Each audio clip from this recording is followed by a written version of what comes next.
What's up, guys? Well, looks like we're live. Looks like we are live. Let me see.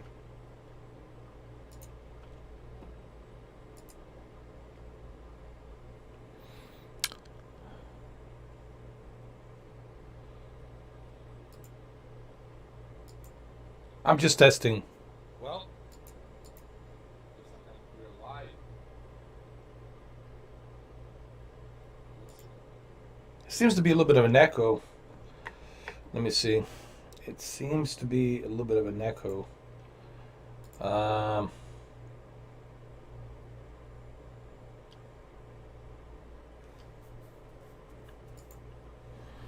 Just a slight echo, but I think you guys can hear me.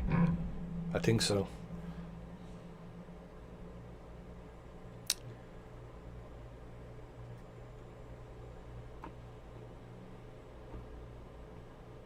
All right, let me see if I can hear myself again.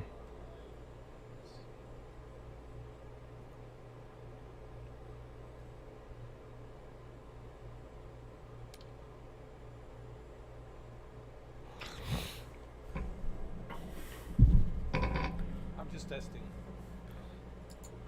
All right, I think we're good. We're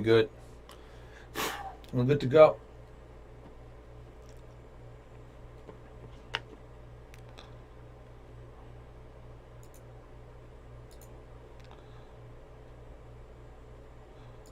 Let me see.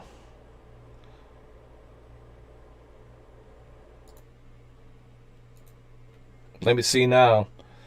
I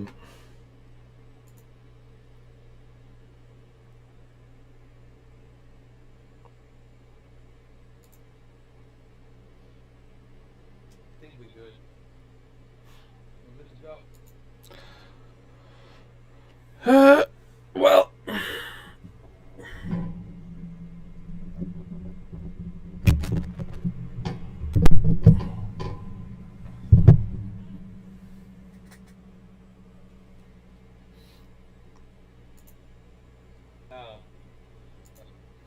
Well, let me guys know how's the microphone. I just want to make sure that it's working properly because I can hear myself, but I'm not sure if it's echoing for you. Is there like an echo? If there is an echo, just let me know.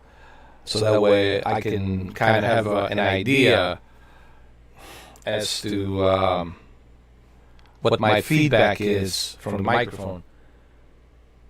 If you guys could do that, that would be much appreciated. You guys know, there's definitely an echo. I can hear it. Thank you, Crazy Fish. I think I know what to do. I think I got it, man. Here we go. Default. Done it. We'll do the same thing here. Properties. Default.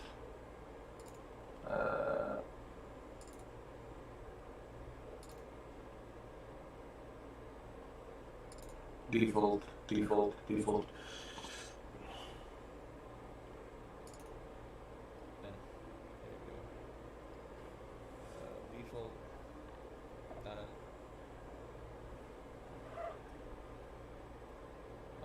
do the same thing here. Properties.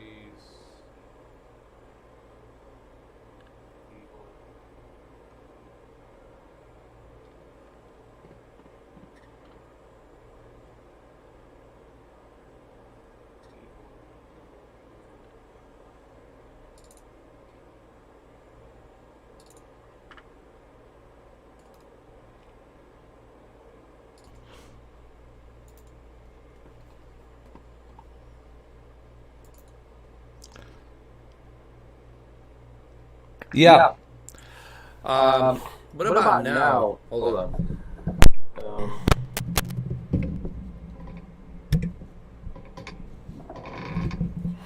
What about now? Hold on a second. Let's do it like this. Ever since I started using this Streamlabs, I've been having nothing but problems with the Streamlabs. Everybody's saying use the Streamlabs, and nothing but issues with Streamlabs. Let me hear it now. Hold on. It's too much, man, of that echo.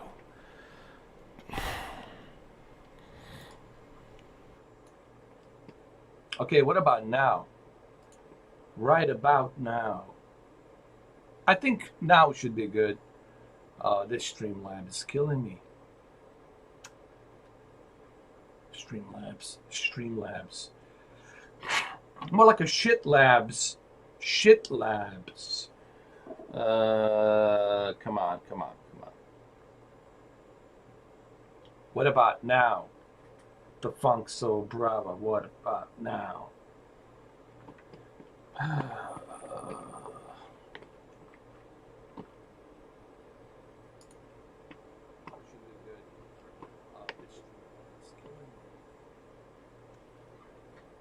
Is it good now?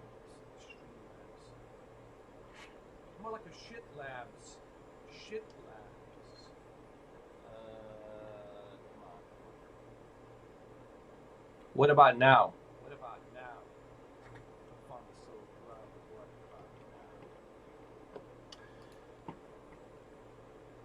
Way better, no echo.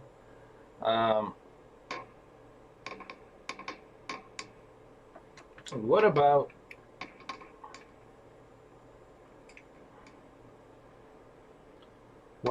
now?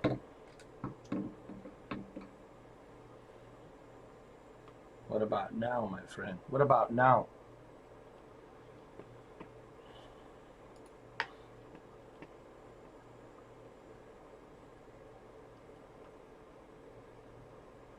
Way better, no echo.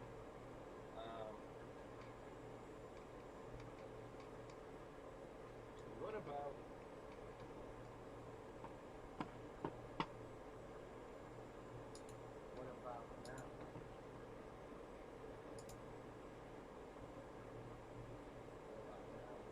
What about now?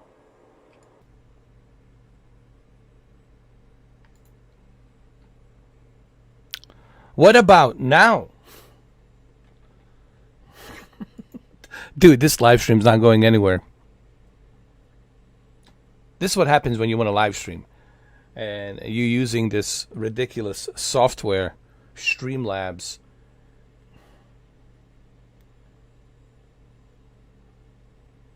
What about now? The funk so brava. What about now?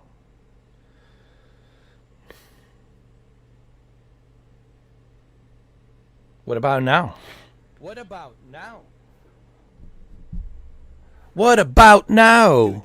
The funk so bravo. What about now? This is what happens when you want to live stream. All right, so what about now? I fixed Stream Brava. I think I got it now. Jesus. Now with Joe Rogan Experience. Joe Rogan Experience. Brought to you by On It.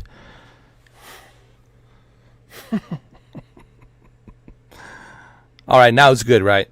Okay, let me write this down, man. I need to remember these settings. So next time, I don't have to go through all this anguish of charade.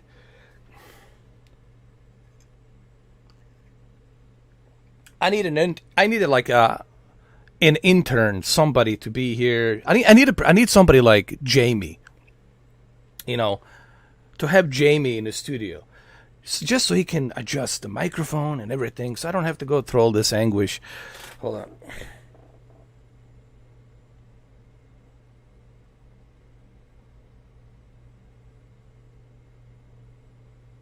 All right, 2 circles, 90 degrees. Got it. I got it right now. It's all good. Got it. Let's go.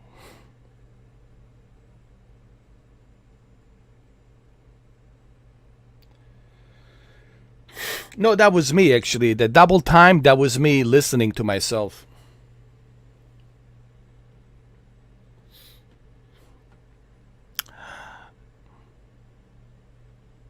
All right, I think we're good now, man. I'm pretty sure we're good. I'm pretty sure we're good. And yes, there's going to be a delay because when you're using a Streamlabs, for some reason, every time I use a Streamlabs, there's a delay, like to what I say and to what you guys type. It's not in real time. There's maybe 10-second delay. It's just Streamlabs, man. I think I never had this issue with like Elgato. I never had this issue with AverMedia, but for some reason with Streamlabs, this is why I'm really not a fan of Streamlabs. Everybody's been telling me, "Hey man, go get a Streamlabs, bro. Jump on the Streamlabs. Streamlabs is the best thing ever." No, nope. As you can see, I don't think Streamlabs is that great. I don't like that there's a delay. I like everything to be in real time. That's the whole point of a live stream, right? To be in real time. If there's a delay, then, well, you know, dude, it's really not in real time. All right, let's get to it, man. Let's do this. I think we're good to go.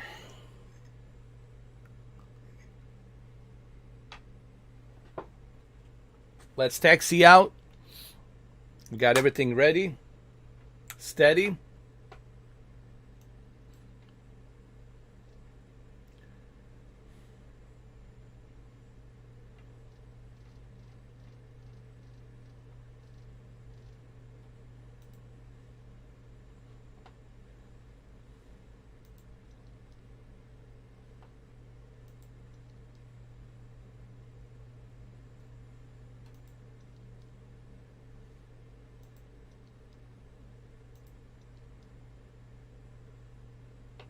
Okay.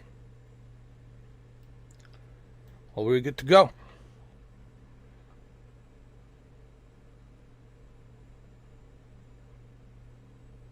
I have to look into that, Fish Boy. I got to look into that stuff. All right, let's go. Let's taxi out slowly.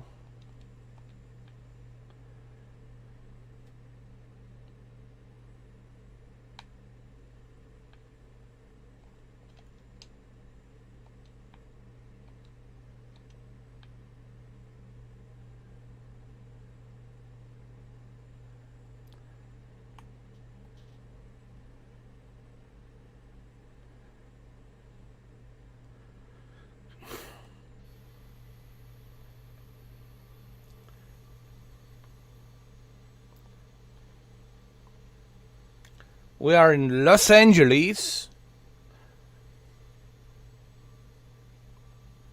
We're going to do the external takeoff like this. Everything's going to be external so you guys can see the graphics and get better idea.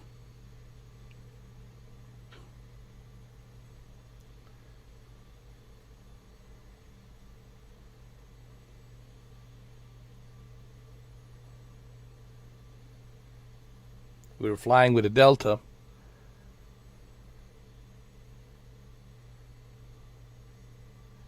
Make sure you have your vaccination passports. If not, we will throw you out with no backup parachute. You will only have one parachute. And if it doesn't open, well, too bad.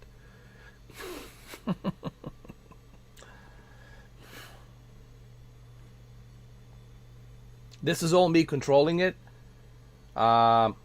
Giving the little extra throttle speed.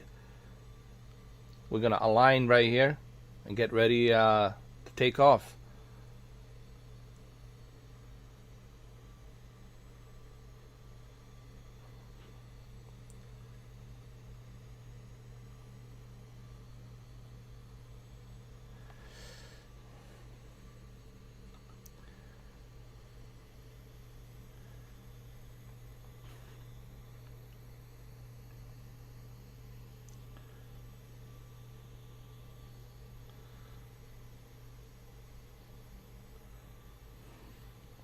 But right now the microphone's good, right? Right now everything's good.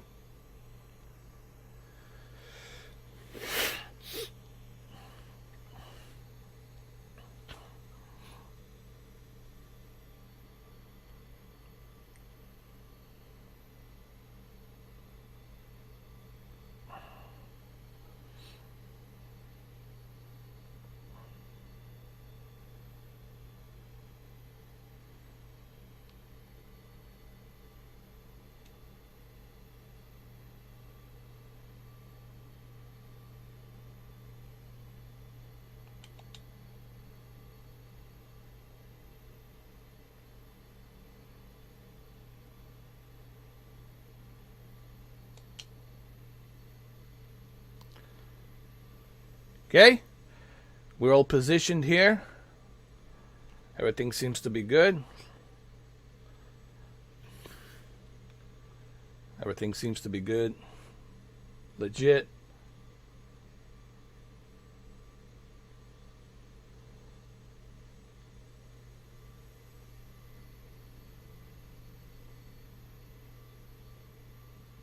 Look at that. It's a Boeing 747 right over there. I got my altitude set. Think we're good. The flaps. Retract the flaps. You can see on your left. Right there. Flaps. And then just make sure everything's running. Good.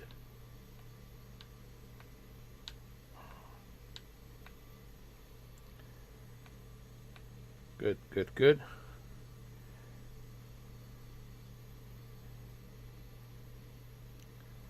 Oh, I like that livery. That guy has World Travel Swanky Boston.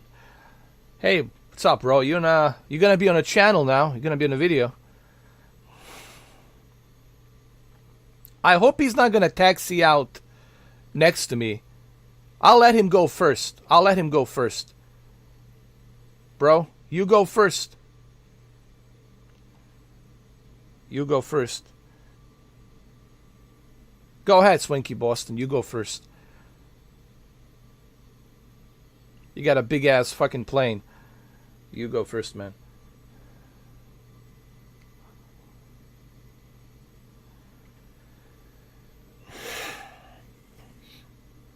Crazy Fish Boy, where do you live? I mean, which state? Oh my God, look at this traffic here in LA. Oh my goodness. This is crazy.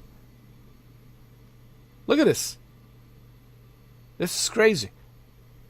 Look how many airplanes we got, man. I've never seen it like this.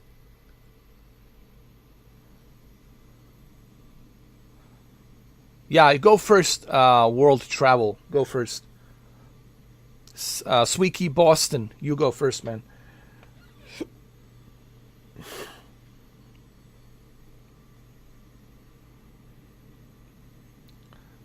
You got plenty of space, man. You'll be alright. You got plenty of space. You got plenty of space, man. That guy needs to move, bro. The bullet, what's his name? Buleto? He needs to move. Jesus. This is the worst traffic I have ever seen in LAX. Holy crap. Oh, Illinois? You know, it depends where you are, Crazy Fish Boy. It really depends on which county, city, area, suburbs of the city. It really depends on that. Depends on where you are. Where I live at, it's only have one choice, and that's Xfinity. Like, it's limited. And it drives me crazy that we only have one choice, Xfinity. All right, guys. As soon as these guys take off, I'm going to go ahead and do my thing.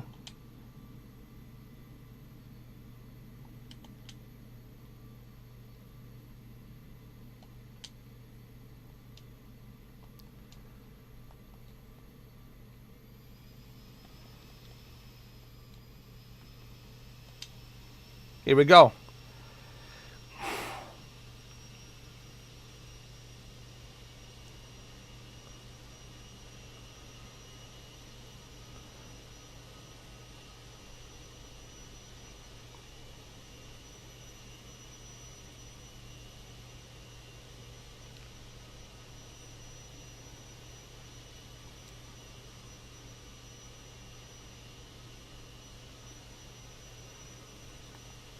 Smooth riding. Here we go, fellas.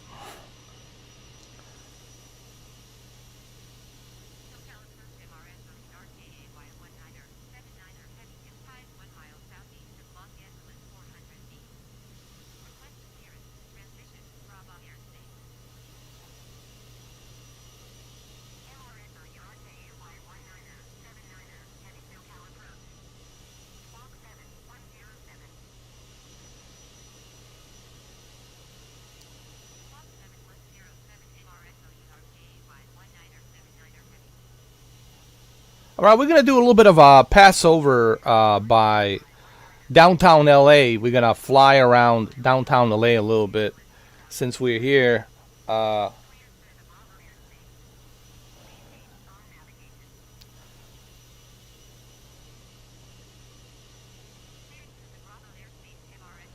gonna close this up right here.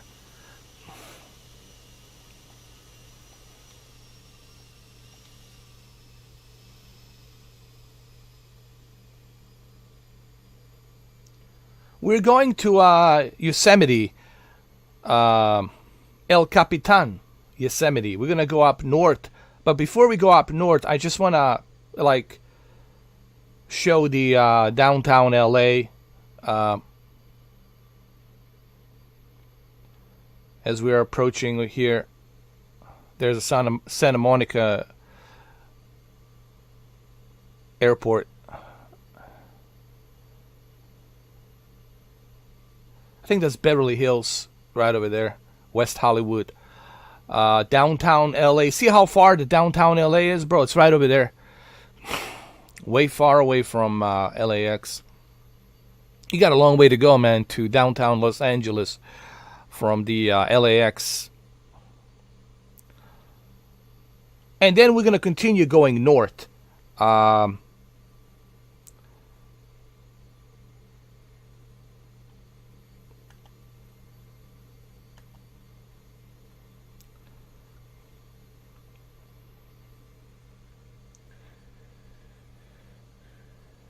Well, Xfinity Comcast, honestly, it's not that bad. I know they have monopoly. I know they're holding that monopoly, but honestly, they are not that bad. I would prefer to have fiber, like a fiber AT&T. That's what I really want. But unfortunately, they don't have it in my area. As soon as fiber becomes available, dude, I'll be like plugging in like 4K content, 4K live streams. Everything will be 4K 100%. If I get that, I want to get like the best possible internet. I don't care how much it is. So that way I can give you guys the 4K content and feed your TV the 4K content all the time.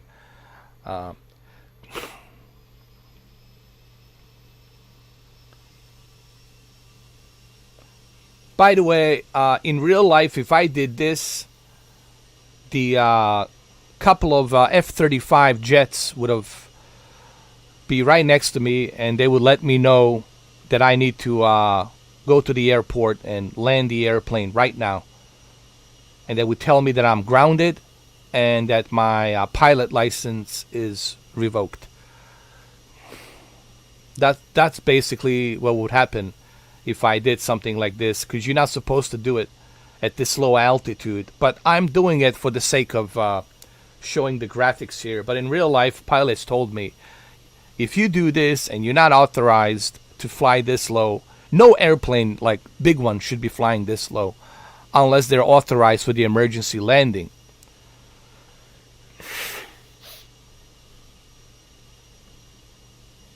F-18? Oh, it's F-18, not F-35? My bad. There's the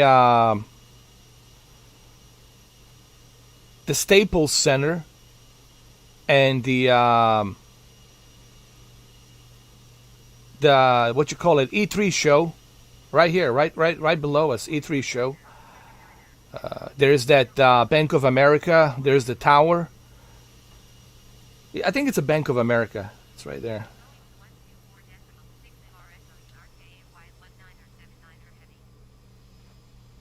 We're gonna make another turn.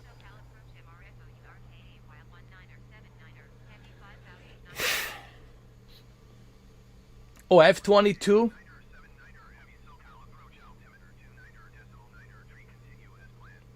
Well, that's even better, dude. F-22 Lightning II. That's the most highly advanced airplane that we have. And only United States Air Force has it. No other country on the planet. Only United States has the F-22. No one's in possession of F-22 other than United States. And there's some other secret airplanes that we have. I think there's three or four. There's four more that they haven't officially released, but they're gonna show it on the Maverick, the movie Maverick, Top Gun Maverick. They want to advertise that. Lockheed Martin said they want to advertise the airplane with the U.S. Air Force and the Navy.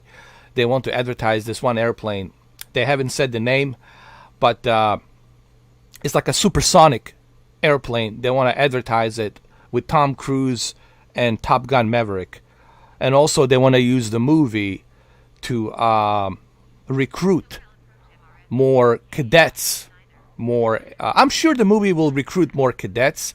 More younger pilots will come to scene because of the movie. I think the movie is going to definitely get teenagers, everybody out of high school excited to join the U.S. Air Force. And I think they're going to do that with the movie. I think that's the idea. That's what the Paramount and the U.S. Navy and the Air Force and Tom Cruise want to do, is to get people excited, younger people excited to join the Air Force.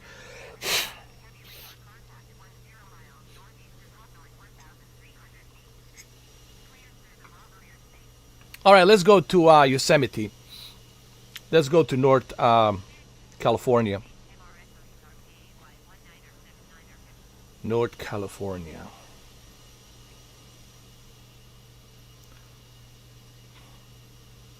We're gonna go up, climb up higher altitude, and we're gonna go to Northeast California.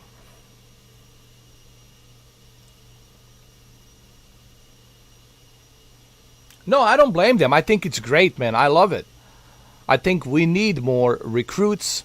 I think we need more recruits for everything, dude. Even for the military, it's been lacking. We need more recruits. We need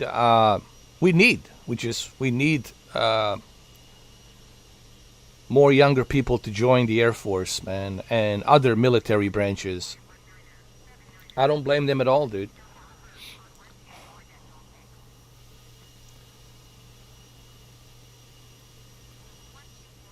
We can't get too relaxed because you got to remember, man, there's other countries out there that are looking at us. You know, you got China building up their military. You got Russia building up their military. You got other countries out there beefing up their military.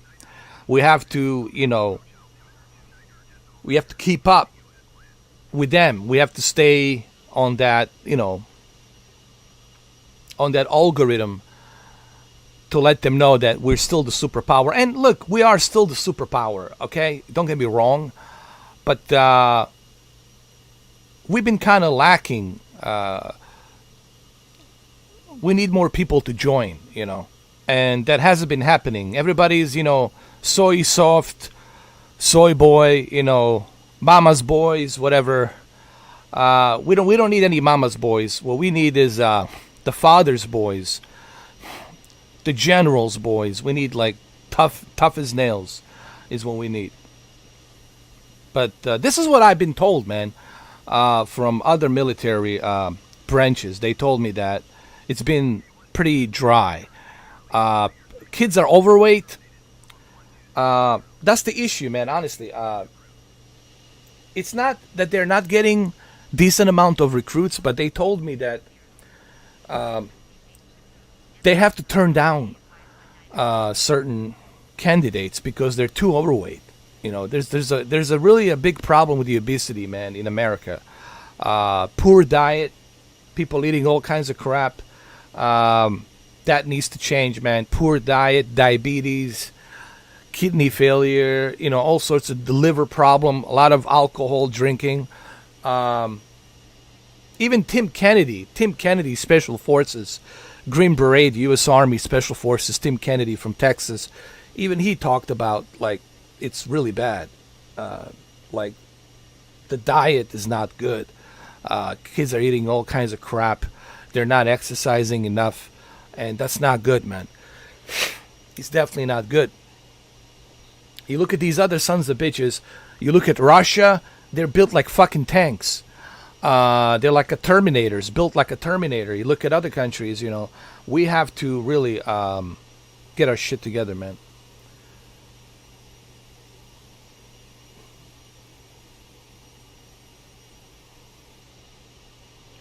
Just like you got some soy soft mama's boys hitting a dislike right now. You see, there's two of them. Just came in to hit a dislike because they don't want to join the military. I don't want to join the military. I want to play my Nintendo and eat my gummy bears. Why do I need to join the military? We're the superpower. We have alien technology. I can use the drones. I don't need to go boots on the ground.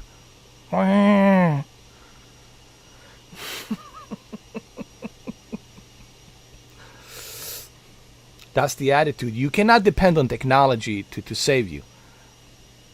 You don't want the robots to fight the war for you, man.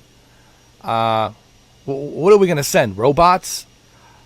Everything's going to be robots, from the drones to the tanks to everything? You can't do that.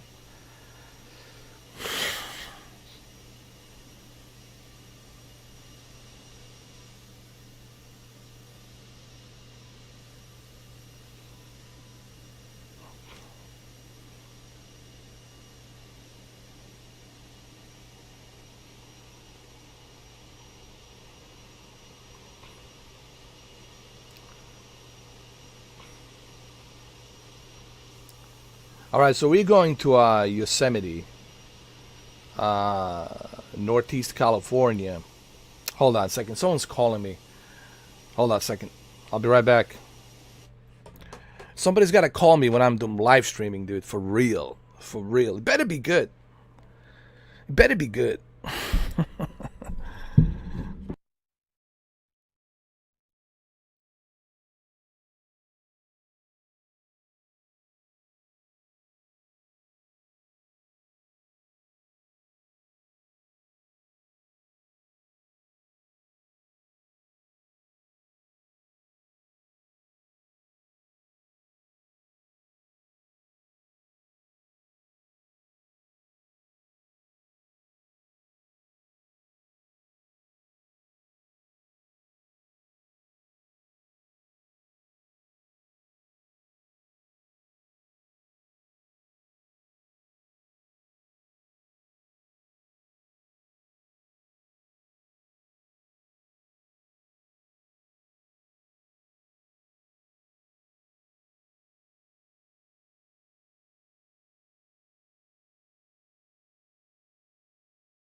Sorry about that. I'm back. It's just one of my contractors. He needs to work on the roof tomorrow or the next day. What happened is the lightning struck and one part of the tree hit the roof and made a little bit of a hole. So he needs to send the inspector. The inspector needs to check it, approve it, and then this contractor needs to go in and fix it. And so that's all. There's always something going on. But yeah, let's get back to our flight.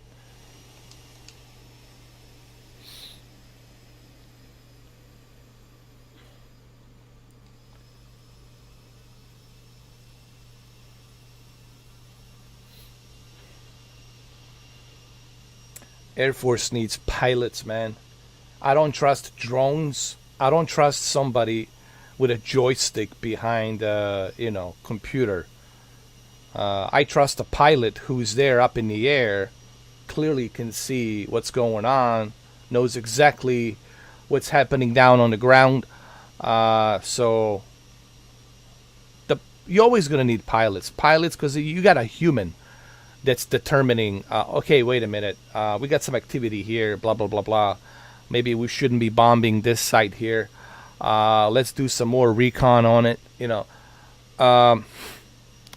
Not some fatty with a Coca-Cola glasses sitting there and eating the ice cream with a big spoon, eating that fucking ice cream, vanilla ice cream, and then he's determining, where they should fire the precision guided missiles and all that crap. I'm really not a fan of the drones, man. I'm not a fan of drones. A lot of mistakes has been made. When you look at what's been going on in Afghanistan, Syria, Iraq, too many civilian casualties, bro. And many of them are not even reported. Many of them kind of swept under the rug because it's kind of embarrassing, We're supposed to be this superpower military force, but yet we're still making mistakes. I still prefer pilots to be there. And I think this movie, Maverick, that's the whole... the story behind it, I think, has to do a lot with, do we even need somebody like Maverick? Do we even need pilots? And I think the movie will showcase that, yes, you still need pilots. You can't just be dependent on drones or satellite. Well, there's even satellite drones. I don't know if you guys knew about that. Satellite drones. They're being coordinated by satellite. Computers can make mistakes. The algorithm and the calculations can be off. Because the drone is programmed to do what it's programmed to do. A human is there, up in the sky, and human knows exactly what's happening down on the ground and can give you much better intel, so that way you can avoid unnecessary civilian casualties. All right? It's never a good day when you have civilian casualties. The idea is to avoid civilian casualties whenever possible. So, actually, I can't wait for the movie. As a matter of fact, I can't wait for a Maverick that comes out. I'm not sure when it's supposed to be coming out. Sometime this year, I heard. Sometime this year, supposed to be coming out.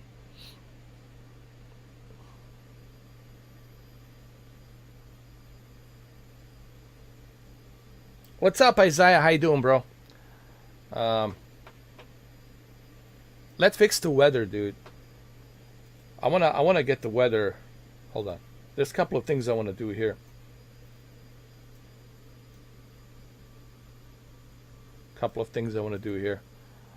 To make it more interesting.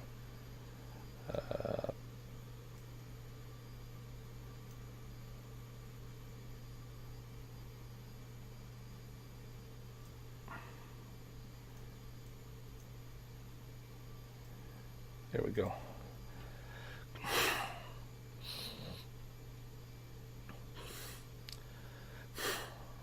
I want to make this flight interesting. I don't want it to be boring.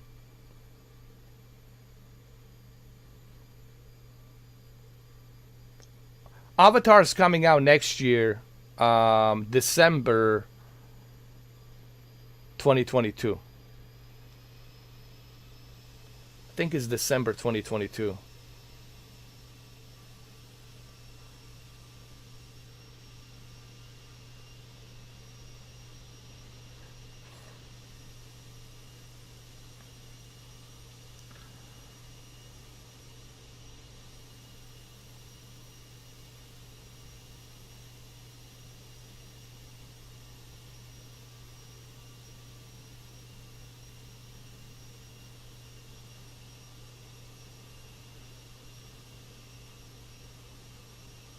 I mean, look at these graphics.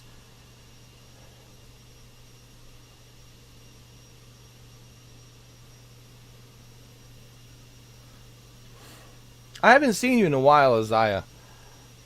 How you been, man?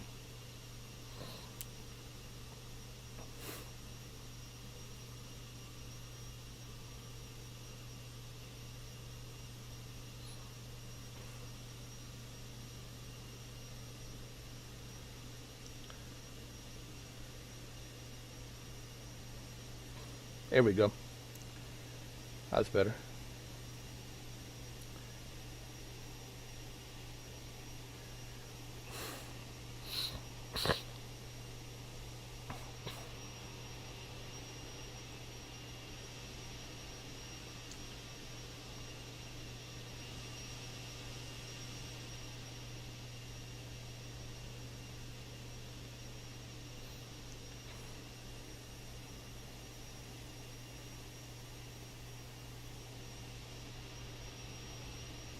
Where's Yosemite? Hold on.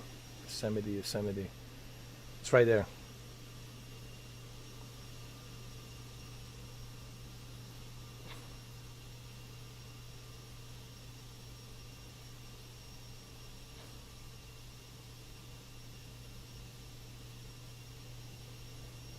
Yeah, that's already been done. Um,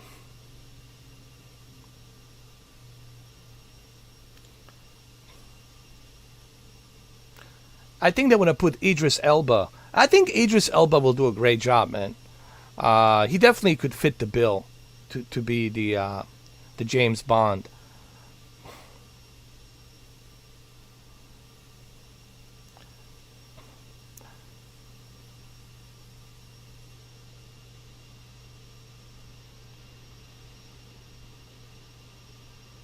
And also, they want to do the same thing with the Superman.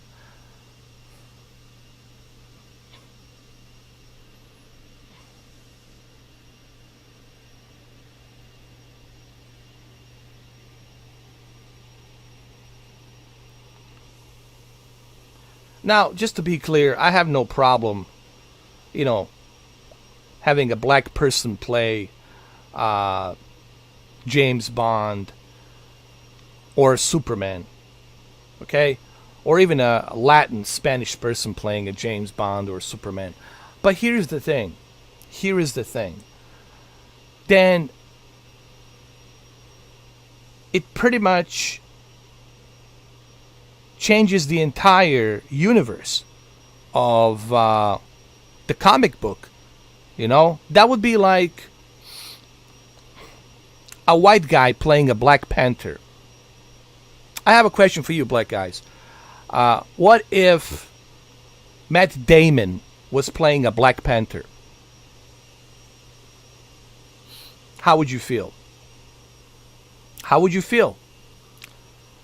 Now, I don't care if you're black, white, green, yellow, red, but what Hollywood is doing, it's using a political, racial agendas to gain some brownie points for whatever the reasons, or whatever they're. I don't even know what the fuck they're doing. I don't even know what the fuck is Hollywood is doing. All I'm saying is this: you can't make movies to appeal to a certain demographic. You can't do that. You gotta make movies that will appeal to a lot of people. You gotta make movies that are staying true to the comic book. Okay? So what's next? Dracula's gonna be black too? What else next? You know, what else we're gonna do? Abraham Lincoln was not white, he was a black person. He's gonna be black too, that we made a mistake. Those photos were not correct. Come on, it's getting fucking ridiculous. Even my friends who are black, who are Hispanic, they're sick and tired of this shit, man. And I live in West Miami, where it's a black community, Hispanic community, and even they tell me it's fucking getting ridiculous. What Hollywood is doing, what the Democrats are doing, it's really fucking ridiculous. And all all it's doing, it's creating divisions. It's making a lot of people angry, and that's not good. They shouldn't be doing that fucking shit. But then again, these are Freemasonic individuals.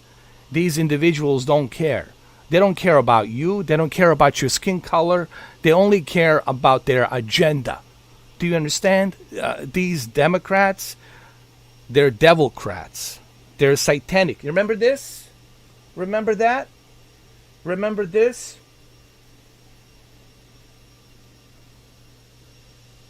They're perverted, evil people. Okay? They don't give a fuck about you, your race. They probably hate your guts. They probably hate your skin color. They don't give a fuck about you, but they're using you. They're using you for their fucking agenda. To create diversity, to create different certain things. Whatever the master grand plan is. They have a master grand plan, and they're using gay people, they're using LGBT community, they're using everybody. They're manipulating every single aspect of the groups, of the racial, ethnic background, religious, ethnic all of it. They are using and manipulating everybody for their master grand fucking plan.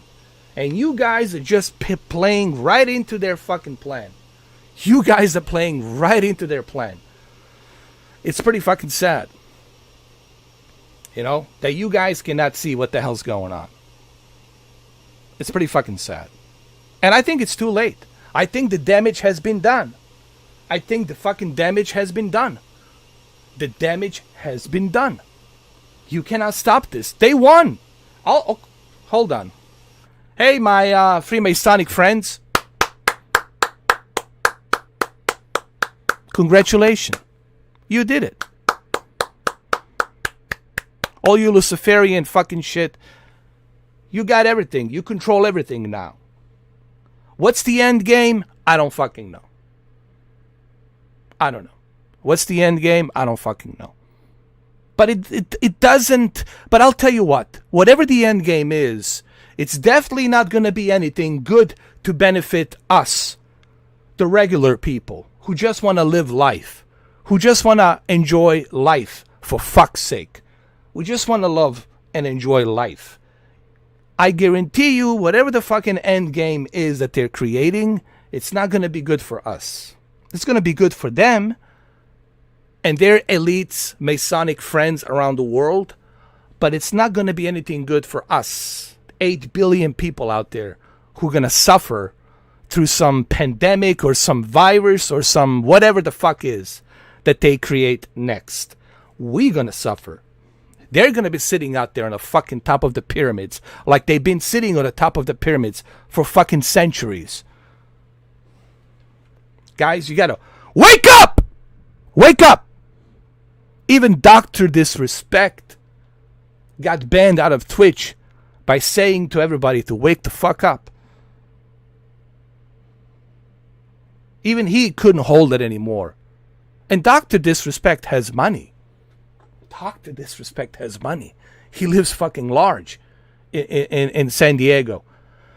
But even he couldn't hold it anymore. He says people need to wake the fuck up, man. They need to just realize, hey, dude, do you understand what's going on? Can't you see what's going on? Are you really that brainwashed that you really can't? Are you really that handicapped that you can't fucking see what the fuck's going on? They're perverted people. They're evil. Look what they made. Well, look at Scarlett Johansson on the MTV Awards. That MTV Awards that she got. She had no choice. They told her, no, your husband is going to put some green shit on top of you to make it look like he was shooting a load on you. They're perverted people, man. And she didn't fucking enjoy it. But she had to go through it because that's part of the ritual. What is the MTV? It's owned by fucking Masonic company like CBS. CBS big fucking logo of Freemasonry. Guys, you don't become famous and have all these doors open for you without their approval. I'll say this one more time for the last fucking time. Wake the fuck up. You don't get to become famous. You don't get to become in Congress. You don't get to become a president unless you do as they tell you to do. You have to be one of them. Which part of this is so fucking difficult to understand? I'm not part of them, so that's why I can talk this way. If I was part of them, I wouldn't be fucking talking like this. I wouldn't fucking dare talk like this. But you guys need to wake the fuck up. Wake the fuck up, man. You still have the power to tell. Just like John F. Kennedy said. John F. Kennedy said these secret societies should not operate in the democratic world of democracy. They hijack democracy and cloak themselves by using democracy to exploit African American community, Hispanic community, Muslim community, Jewish community. What do you think the Israel flag is all about? What do you think that star is? The triangle star. What do you think that is? Huh? You think that's a Jewish flag? No. You think that's a Moses flag? No. It's a fucking Freemasonic, British, Freemasonic royalty, Scottish Rite that took that country, took a piece of that country of Israel from Palestine so they can wage the wars in the Middle East. Nothing, it's done by accident. Everything's done for a fucking reason. You guys need to wake the fuck up, man. You guys need to wake the fuck up. And why do you need a guy like me to tell you this? You need a guy like me to tell you this. If I can figure this out and you can't figure this out, that's pretty fucking sad. That's pretty fucking sad. That shows me that they won. That's why I congratulated them. That's why I'm congratulating them. They won. They won. No, really, I swear on my father's grave, they won. They won. They got you. It's over. Right now, just wait for the end game. Wait for whatever the fuck is the next big thing.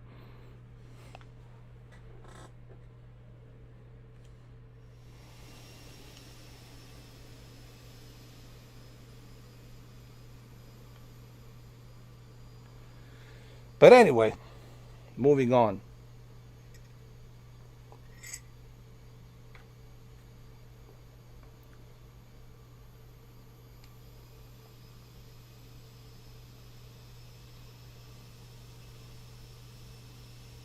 People say, well, how could you know all of this? Where's the evidence? Where's the fucking evidence? Are you fucking kidding me? Where's the fucking evidence? You gotta be ignorant and liar. You have to be a fucking ignorant liar to say, where's the evidence? Or you're one of them. Either A, you're afraid and you're ignorant, or you one of them. Where's the evidence? Plenty of fucking evidence, dude. And I have to tell you this. I have to be one with the fucking balls to tell you what the fuck's going on. I have to be one to fucking tell you what's going on.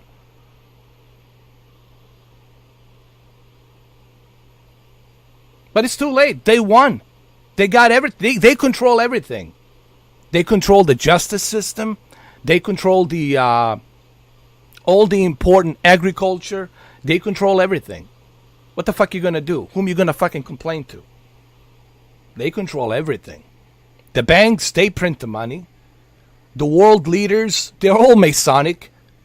They belong to different groups, but they all believe in the same deity, Lucifer. They're all Masonic. Okay, free of sin.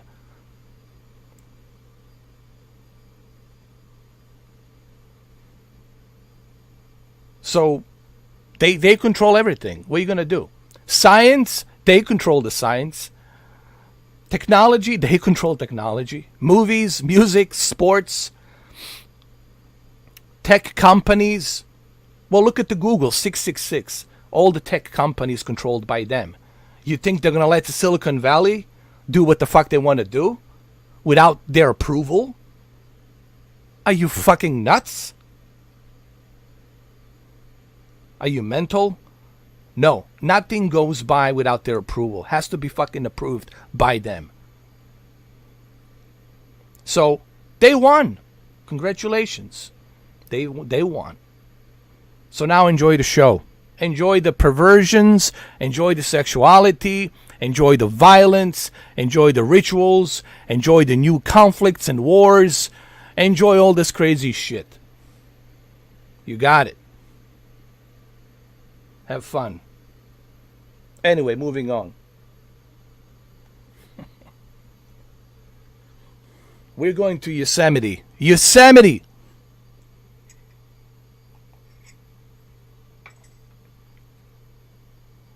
Now, you can call me crazy, you can call me whatever.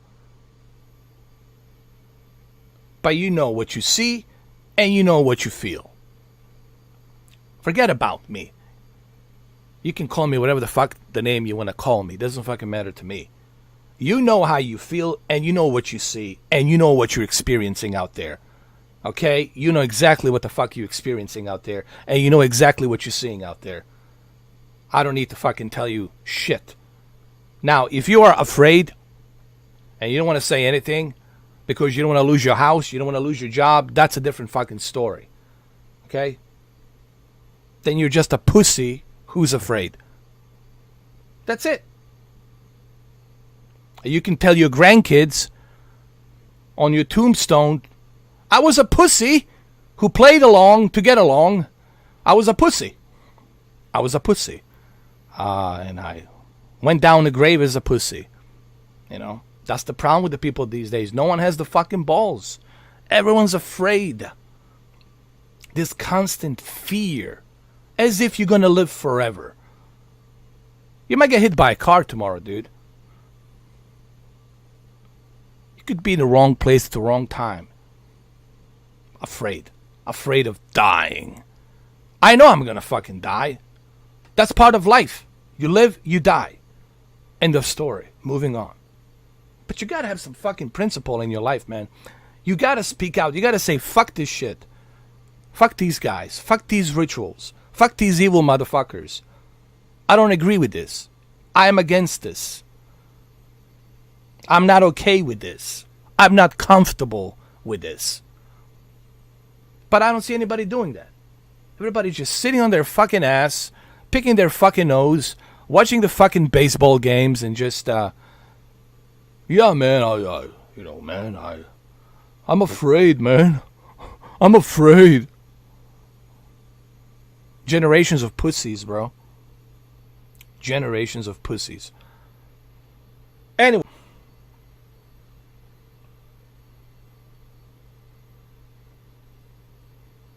Who, Emma Stone said she's not going to come back?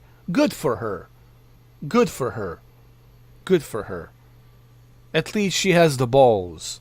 I know she's a female, but she probably grew some balls down there. She's not afraid to say no.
I want to put some lightning as we're going through here. Hold on. I want to add some lightning. Can I do that?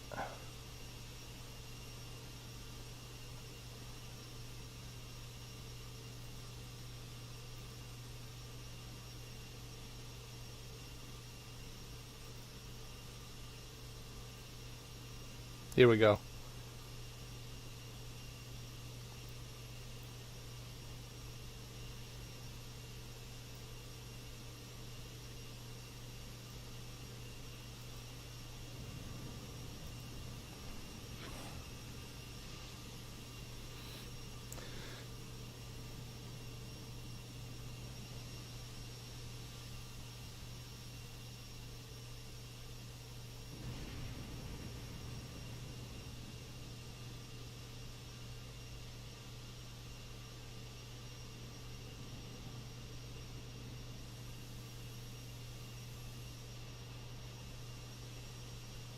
Man, look at this, bro. This looks fucking stunning.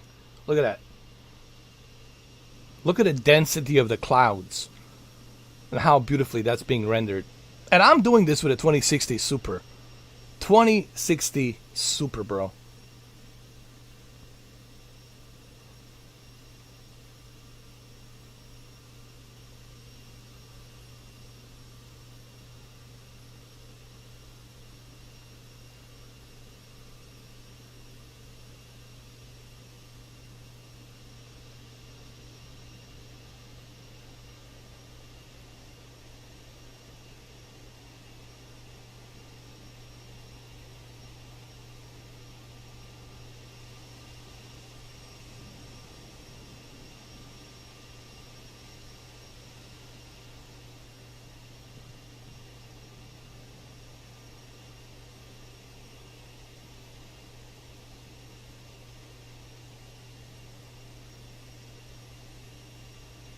Check this out.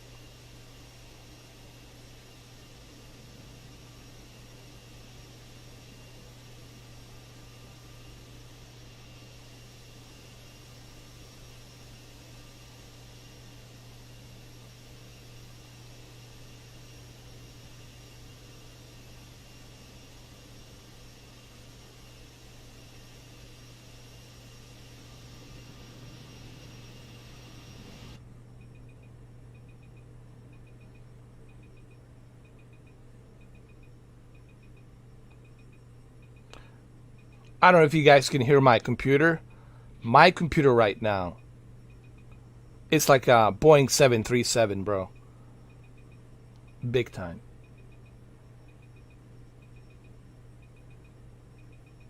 Dude, this looks fucking amazing.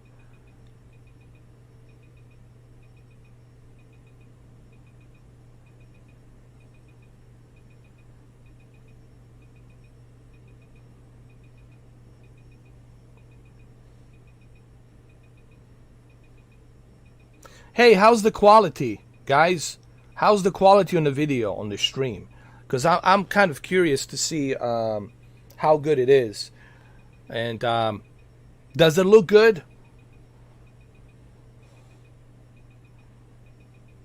Hold on.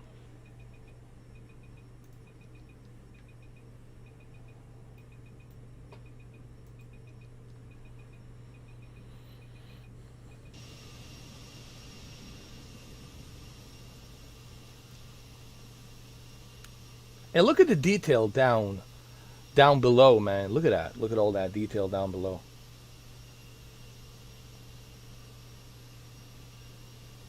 Thank you. Thank you, Crazy Fish Boy. Appreciate that, man. Thank you. I wish you could see in person. I wish that you guys could see what I'm seeing in person. How beautiful this is, man. I'm super confident, like I said on the video, I'm super confident that the Xbox Series X will deliver something. If I can do this, I guarantee you, Series X is powerful enough. Guys, Xbox Series X is powerful. How do I know that it's powerful?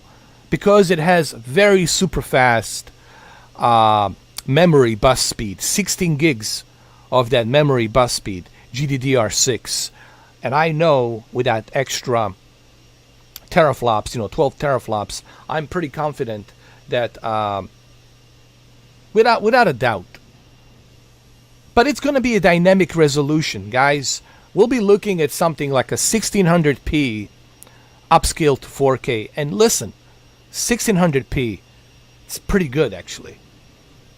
That's a pretty good source of resolution to be upscaled to 4K. With a Dolby Vision, it's going to look fantastic, man.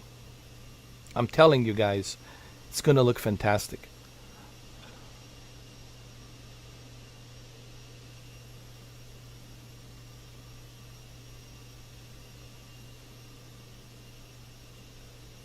Make sure you guys sign up with Xbox Insider. I don't understand, dude. I can't believe how many people, how many Xbox owners have not signed up for the Xbox Insider. I'm just blown away. How many people?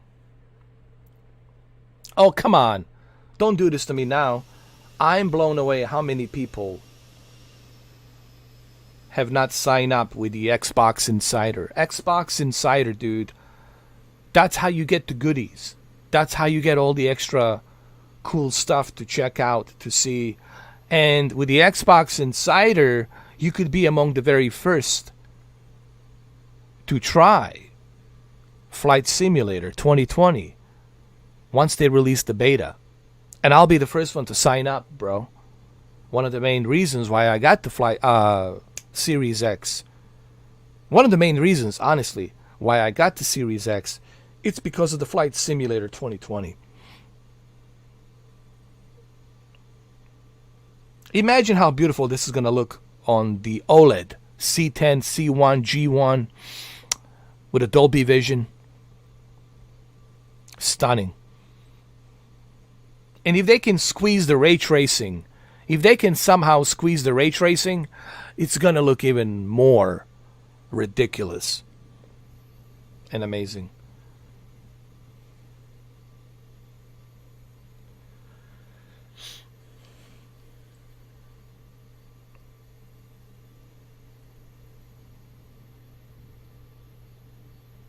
Look at that, man. How beautiful that is.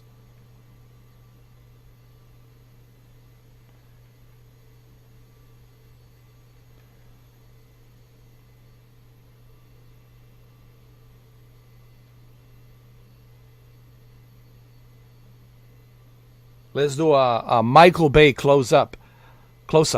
You know, Michael Bay likes to do this shit, man. He always does this with his cameras, man. He always does this. He always does this. Michael Bay, here we go. He always does that. And then he puts a dramatic music, you know. Some shit like that.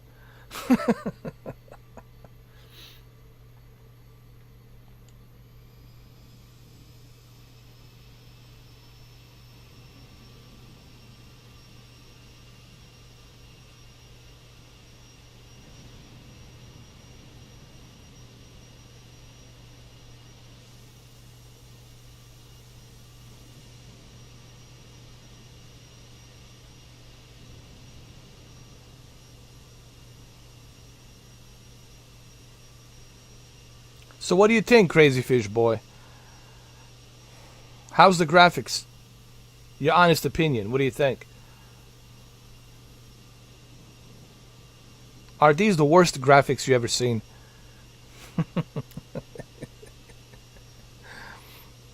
These are the worst graphics I have ever seen. Period, man.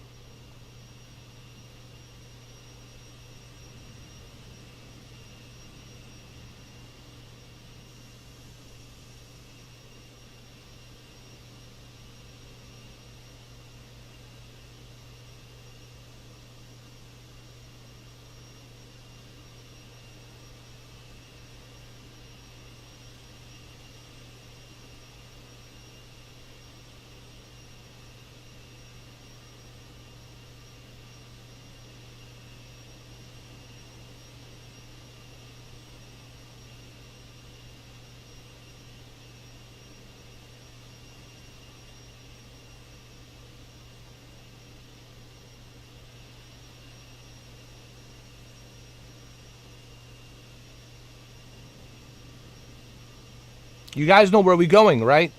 Yosemite. We're going to Yosemite.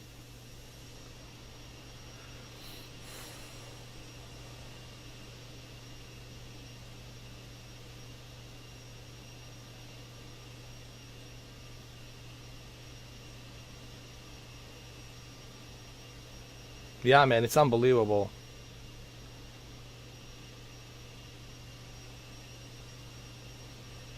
Now imagine the HDR when you use the high dynamic range on the OLED. How beautiful this is gonna look.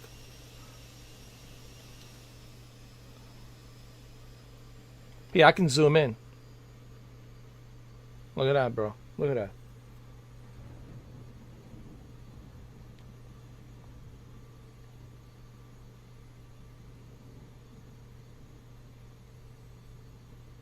Look at that, man.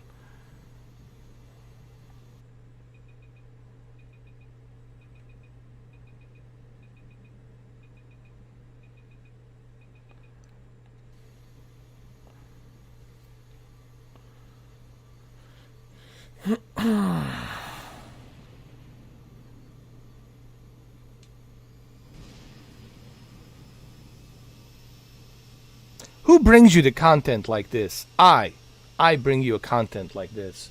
All these other YouTubers, they sing the same fucking anthem. They sing the same fucking tune. I'm proud. I'm fucking proud. Out of 8 billion fucking people, I'm the only fucking YouTuber that is speaking his fucking mind and is not afraid to say whatever's on his fucking mind, and also shows you the content that you're not gonna find. If you're gonna find me somebody who brings this type of a content like I do, I'll give you $100 fucking dollars right fucking now. I'll put it through a fucking PayPal account. If you can find me that fucking YouTuber out there on the fucking planet. I have not seen it. All I've seen is a bunch of cocksuckers, kiss asses, kissing ass, and beating the same drum, repeating the same fucking stereotypic fucking words. That's what I have seen on YouTube. Same old assholes, just beating the same fucking drum, speaking the same fucking noise. Make sure you subscribe. You hit that bell button down below. Fuck that shit, man. That fake shit. I'm not into that fake shit. All these other fake ass YouTubers. Make sure you subscribe. I'm gonna talk to you like this. I wanna act fucking cool. You listen to my voice, boy. Fuck that shit, man. Why don't you lick my balls while I fart?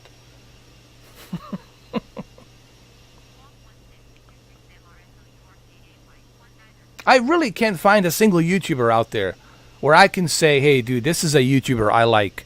I really can't. They're all just kissing asses.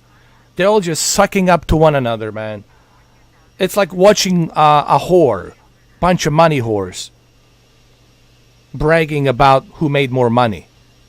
No, it's like watching money whores. It's like a brothel. It's like a fucking brothel of whores, money whores. Oh, I made more money. Did you see how much? Well, did you see my donation? Whoa, my donation was huge. Yeah, why don't you take your fucking donation, shove it up your fucking ass, and blow it out your fucking ass. Yeah, the fucking long intro. And then after a long fucking intro, oh, also, now that you've seen my fucking 40 seconds intro, let me go ahead and let me tell you about my fucking sponsor. My fucking sponsor whose cock I deep throat and swallow the load every fucking day. Let me tell you about them. Let me tell you about them for another 2 fucking minutes. And finally, after 3 minutes of intro and listening to your fucking sponsor, now you're gonna tell me something that I already fucking know. You're gonna tell me the news that I already got way before you. You're gonna fucking repeat the fucking news that I already got on my fucking phone. Yes, when I woke up, when I was taking a shower, I've seen the fucking news. I already know what's going on. But now you're gonna repeat it. And I'm gonna make 500,000 views.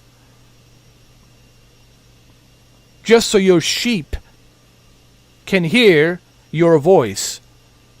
And your sheep can hear the news from your mouth. Fucking pathetic, bro. It's fucking beyond fucking pathetic.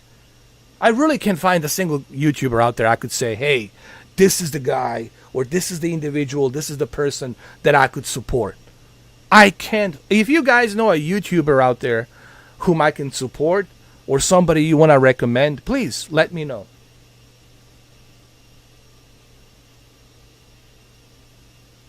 You let me know if you know if there's a single YouTuber out there. No, my wing's not gonna break, dude. This is a CRJ 700, bro.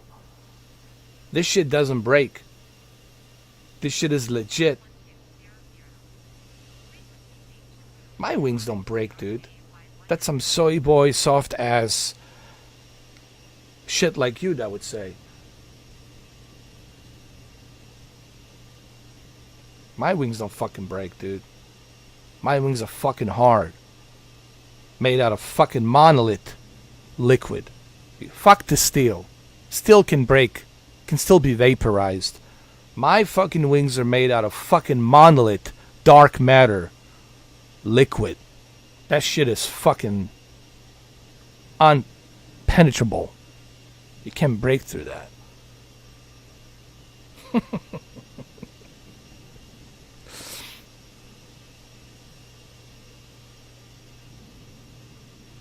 Ah, fuck those guys.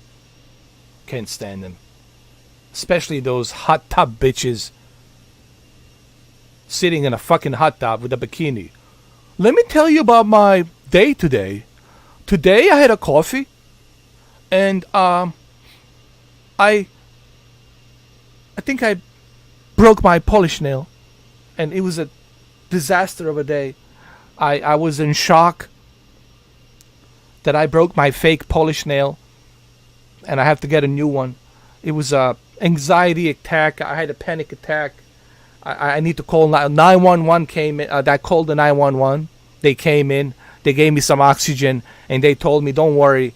Go to a salon, beauty salon. They're going to put the new polish nail.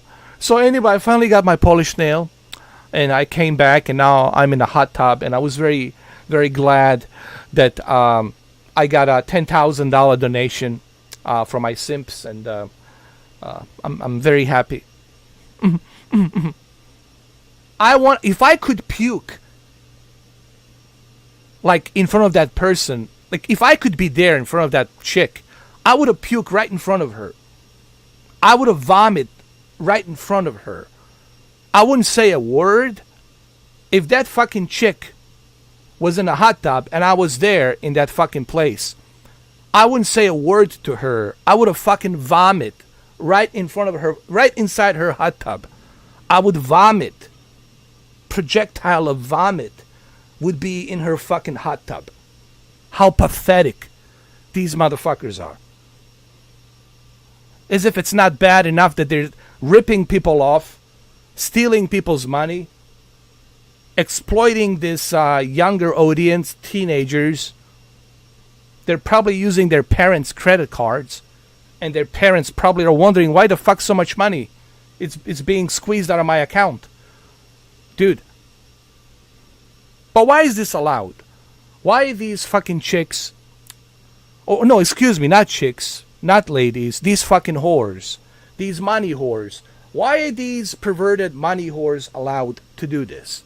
They are allowed to do it because that's the society that we live in. That's the Masonic, Luciferian society we fucking live in. They love that shit. They jerk off on that shit. They love it. They love the whole Luciferian shit. Even they love me when I talk like this. They love it.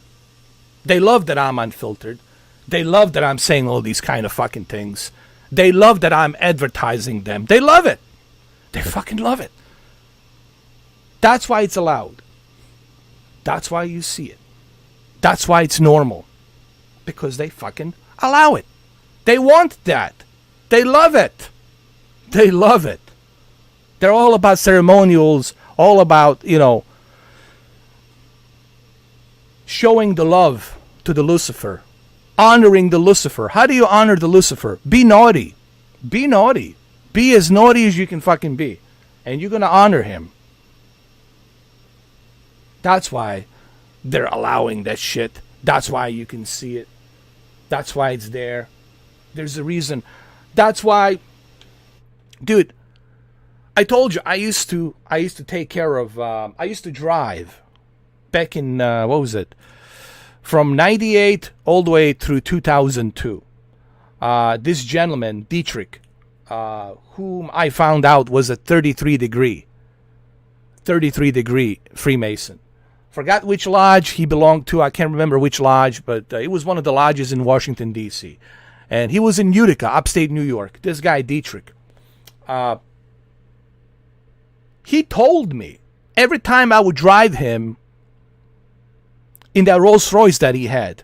It was a, I believe, 97 or 98 Rolls Royce. White Rolls Royce, beautiful Rolls Royce. When I driven him, when I was driving him, he would tell me, most of the time, he would say to me, like, dead serious. He would look at me and he would say, whatever you see, whatever you hear, there's a reason for it. Don't worry about it. Here's $100 bill. Go have fun, man. Dude, I loved it. He would give me $100 bills all the time, bro. Just as a tip. Even though he paid me. He paid me a good fucking money. It was a great, 4 years that I spent with him. It was during the summer. Mainly during the summer. He got other places. He's got a house in Europe and other places. But then during the summer, he comes to upstate New York. And he would give me $100 bill as a fucking tip on top of what he was paying me. Dude, I was making like $1,200 a week on top of the tip that he gave me. And every single time there would be something happening on the news, like Oklahoma bombing or whatever the fuck it was, whatever the fucking issue we had, or the shooting in a school, Columbine, he would say, you know what he would say to me? Whatever you see, whatever you hear, there's a reason for it. So don't worry about it. Here's $100 bill. Have fun. Dude, I had a great... Listen. But see, I know. I didn't realize back then. Because I was younger. I was like you. Horny dog. Looking for pussy. Looking for skirt. Looking for a good fucking time. I was like you. Listening to The Offspring, Metallica. Having a good fucking time. Okay, I was just like you. Just like you. Didn't realize. Because I was only thinking about pussy and tits and ass. I didn't realize that they're manipulating me. He was manipulating me. Buy you things, buy you jewelry, buy you this, buy you that. 24 karat ring. I still have it. I still have that 24 karat ring. I still have it with a big ruby. I still have it. Dude, I'll show it to you. I still fucking have it. I'll show it to you. You want to see it? I'll show it to you. 24 karat with a ruby. I still have it. He gave it to me as a fucking gift. I mean, we were not lovers or anything like that. But he loved me as a son. And he tried, dude, through other associates, he tried to get me to become a Freemason. Do you know how fucking hard he tried? He fucking tried. But I said no. Even when I went to SUNY Plattsburgh to study criminal justice, when I went to SUNY Plattsburgh College, even there, they would try to approach me. Please come join us. There's this party here, blah, blah, blah, blah. Here, let me show you.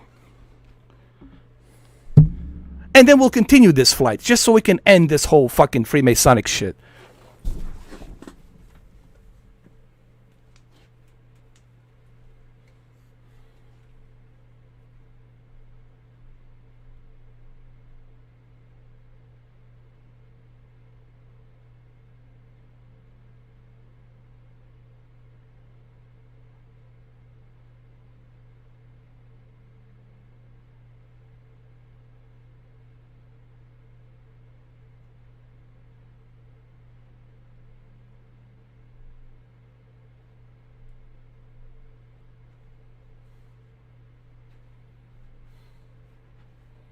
There you go. 24 karat gold. with a big ass fucking ruby inside, man. And he gave this to me. Usually they would put a Freemasonic ruler in there, but because I was not a Freemason, they couldn't put that in there. But dude, he created this just for me. And he was a 33-degree Mason. Just for me, he did that. And I still have it. You know? I could have become a Mason. And I'm pretty sure I would have been a good one. But I didn't want to. Because I find out later on what they believe in. And I cannot sell that. If I became one of them, if I was worshiping a Lucifer, then I would be pissing all over my father's grave. I would be pissing all over my father's grave. Because my father was all about being honest. It's about being a good person. It was all about not selling yourself. Don't sell yourself for this. Don't sell yourself for this. Don't sell yourself for this shit. Don't sell yourself. Don't sell yourself for that shit. I got some other stuff, but I cannot show it to you. Because I promised that I would not show what else he gave me. You know, I kept that oath at least. But, like, guys, don't sell you. Listen. Don't sell yourself, man. I know some celebrities whose name I cannot mention. Like very big celebrities whose name I cannot mention. I cannot mention. I'll get in trouble if I do. Secretly, they would tell me off the record. They regret the oaths that they took. They regret it. But now it's too late. They have kids, they have family, they have a lot of investments. They have to play by the ball. They have to play along to get along. They're not enjoying it, but they're not all bad people, man. I don't want you guys to think that celebrities are bad people. They're not bad people. It's just they were like me and you. They didn't understand what it was all about. But once they find out, it was too late. They're still trying to help. Chris Hemsworth is helping as well. Even though he's a Mason, even Chris Hemsworth is out there helping India, helping New Zealand, Australia, helping even here, United States, through different charity works. Bono is doing the same thing through charities. They're trying to do their best to help as much as they can help. But deep down, they know with what church they belong to. They know exactly what church they belong to. And you can't quit. It doesn't work like that. You can't just walk away. Especially when you are a big celebrity status. You can't just walk away. So anyway, let's continue. Sorry about that.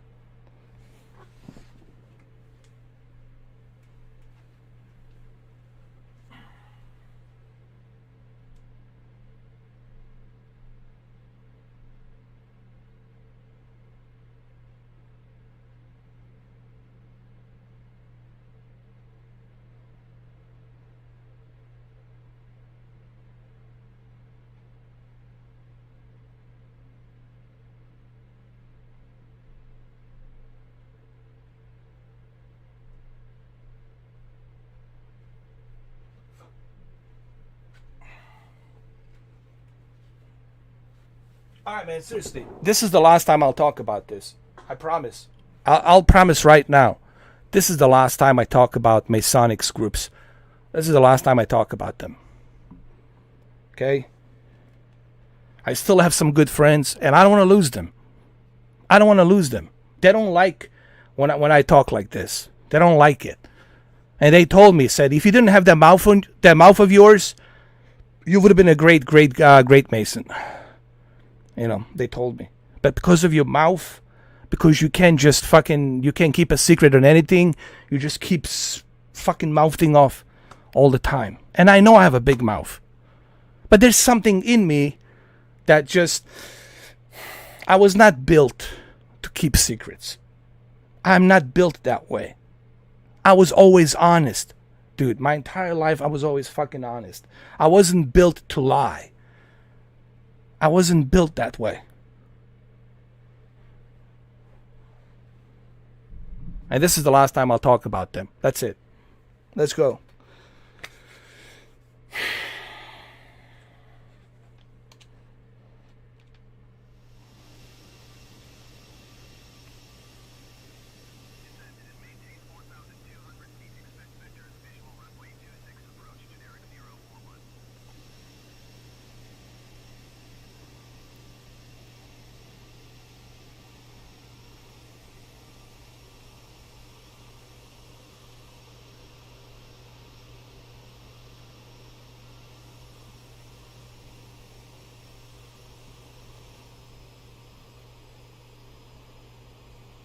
So how about this weather, huh?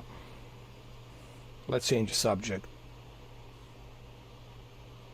Hey, Viper, man, I just realized you're here. How you doing, Viper, man? Good to see you, VP. VR. Viper. Reaction. How you doing, bro? Thank you. Thank you, Crazy Fish Boy. Thank you for changing the subject.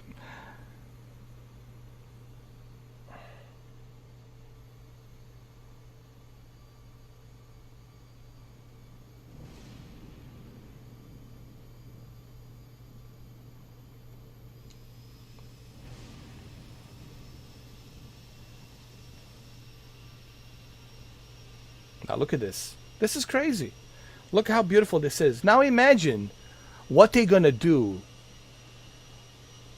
with bunch of updates in the future, and how this, I think this flight simulator will become photorealistic, like 7 years from now, or maybe 8 years from now. I think it's gonna become photorealistic. All right, we got to go to Yosemite. Where's the Yosemite, dude? I got to turn around. We got to go to Yosemite. Oh, it already is, dude. Like, dude, it's like super hot in here.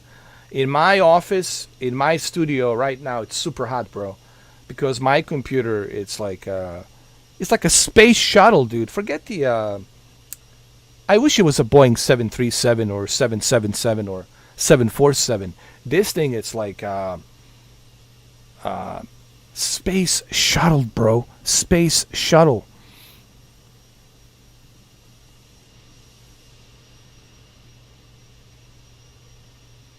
Let's go see El Capitan, the most difficult flat mountain to climb in Yosemite. Yosemite. You guys ever been to Yosemite? You ever been to El Capitan? You ever seen the El Capitan?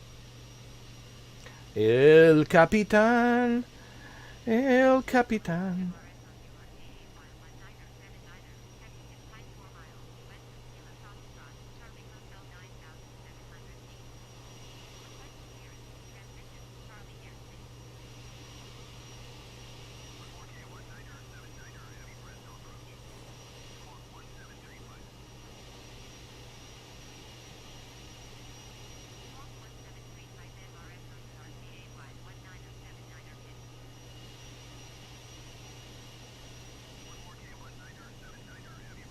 Wow, look at this, bro.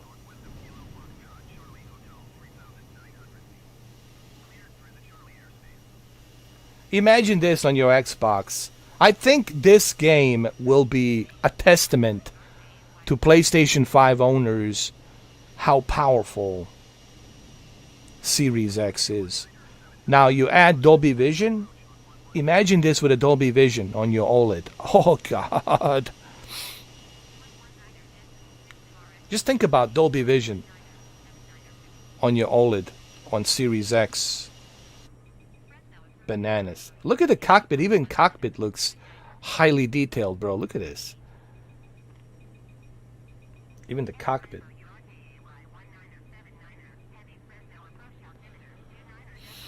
You got to travel the United States when you get a chance. See Yosemite. See other places. Go see that Devil Tower. Where they filmed Close Encounters of the Third Kind. Go to Utah. Go to Colorado. Dude, there's so many places. So many places to visit. So many places to see. Truly, it's a unique country.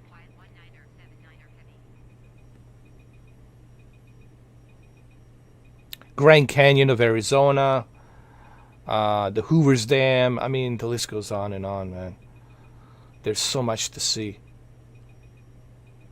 So many film locations. That's another thing. When you travel across United States, dude, all of these famous movies that you have seen in the past, 75% of them were filmed here in the United States, and the film locations are just epic. Just to see the film locations and to like, wow, I'm standing at the place where that famous movie was filmed, where Frank Sinatra was, where what's his name was driving the car. Oh my God, the famous actor from the 60s and 50s, Steve McQueen. Dude, like so many beautiful spots where these famous movies were filmed.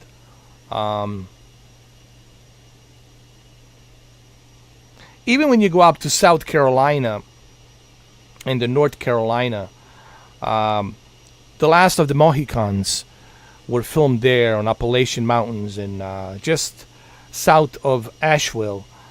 The Last of the Mohicans were filmed there with Daniel Day-Lewis, and Mel Gibson's Patriot was filmed in South Carolina, parts of South Carolina and North Carolina.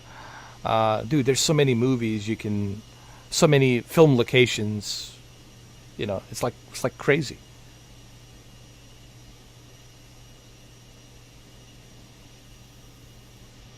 But it can be expensive, I'm not gonna lie. Traveling across the United States, it's obviously not everybody can do it. You have to rent a car. You gotta have money for the hotel, for the fuel, for the food, water, other necessities. All of that costs money, obviously. But if you have the money, if you have the means of doing it, I would highly suggest to do it. To see this country. Because you cannot appreciate the United States just living in one state. Okay? Then you're just appreciating that one state. United States consists of 50 states, and you truly got to go and see all these different states to appreciate United States for what it is. Even Alaska, you should go to Alaska. Go to Kodiak Island. Kodiak Island, beautiful, man. New Jersey, Delaware, yeah, man. Absolutely. Philadelphia, Pennsylvania, upstate New York, Western Virginia. I've been to Morgantown, Western Virginia, many times. Man, some parts of Western Virginia, those Appalachian Mountains, they stretch all the way from South Carolina to Western Virginia. Just beautiful, man. You know, Western Virginia forest is really...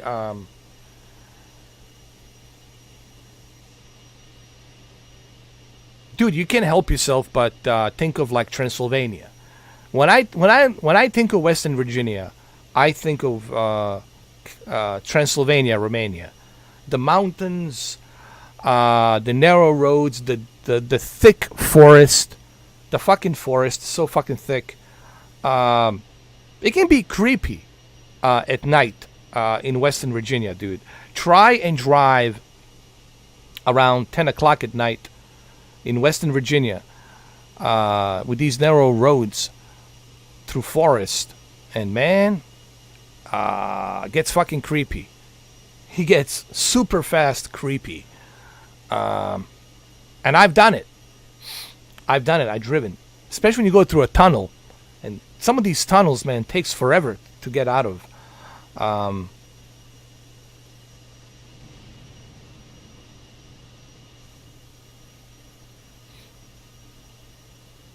For those of you who live in Western Virginia, you know what I'm talking about.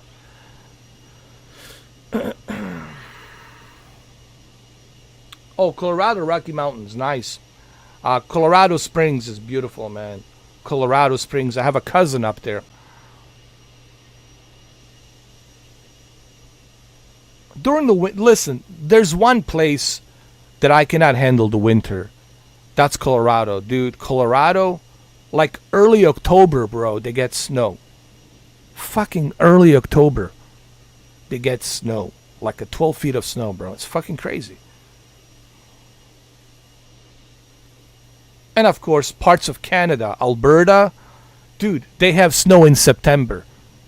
Bro, temperatures drop down to 30 degrees during the day, and then 5 degree during the night in September, and then in October it goes below 0. Dude, in October it goes below 0. Below 0. All right, so here's the mountain, man. This is what we're going to be looking at. We're going to be looking at, this is Yosemite. We'll be looking at El Capitan mountain. It should be around here somewhere. I'm pretty sure.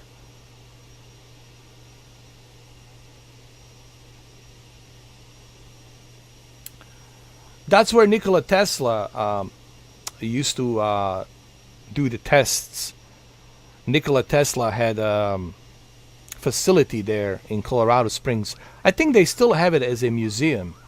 I'm pretty sure they still have it as a museum. I don't know. I haven't been there in a while, but I'm pretty sure it's still there. Tesla did a lot of testing there. He had his own laboratory.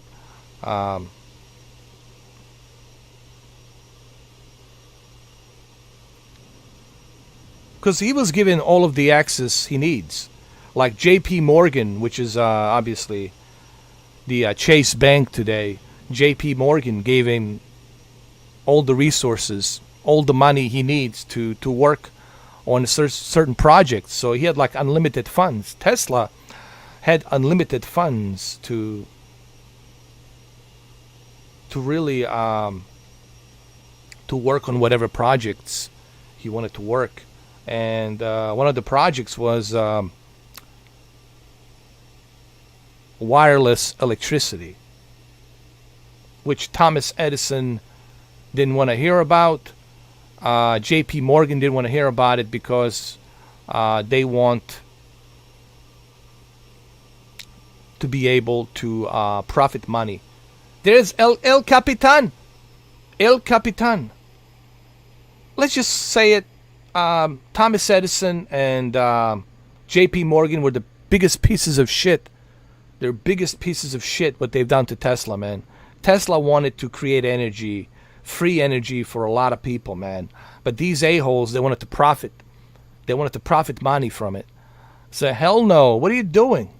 What are you doing, Nikola? Šta to radiš, Nikola? What are you doing, sir? We're not here to help the sheeps. We're here to make money from the sheep.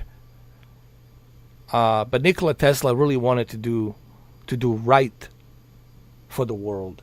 He really wanted to help, use his knowledge to give the free energy, to power up these places in the world where there's a poverty, hunger. But the elites and these groups, obviously, they didn't want that. They didn't want him to do that because they want to control it. They want to control everything. And they used him. They used him, man. They also used him for the Philadelphia experiment. You know, the whole Eldridge ship. How to work on technology to make ship invisible. They used him for that. On that Navy Yard in Philadelphia, which is still there, obviously. I'm not sure what happened to that ship, the Eldridge. I'm not sure what happened to that ship. Who has the possession of that ship? Probably United States. We still have it. But where it's hidden, that's the question. Where is that ship? Because they were using Tesla and some other German scientists to figure out the equation of time and space, how to make something invisible. You know, can we do that? And that was the whole experiment with Philadelphia, how to make something disappear. Now, when we say disappear, we don't mean disappear. We mean camouflaged, so you cannot see it with your own naked eye. Through the light and reflection, how to do that. And Tesla and other scientists came very close to make that happen. But Tesla has basically, he quit. He told the president of the United States back then, Roosevelt, he told him, sir, I don't want to be part of this anymore, because he knew that this experiment will require a guinea pigs, and the guinea pigs are going to be human Navy sailors, and some of these sailors, they died during that experiment, but the history is not going to teach you that. The history is not going to tell you that, yeah, because that whole Project Rainbow, back then, the whole project they were working on secretly, the Navy was working on secretly, was kept secret. Project Rainbow, Philadelphia experiment. And yeah, man, listen, there's a lot of dark secrets in our past, man. I really want to talk about this. It just makes me feel depressed. Lot of dark shit we have done in the past, man. And it's nothing to be proud of. It just makes me sad, man, talking about this. It really makes me feel, and I don't want to feel depressed, guys. I don't like talking about the history. I don't like talking about the stuff because talking about it just makes me feel fucking depressed, and I don't want to be depressed, But that's the truth. The truth will make you depressed because that's the truth. That's what happened.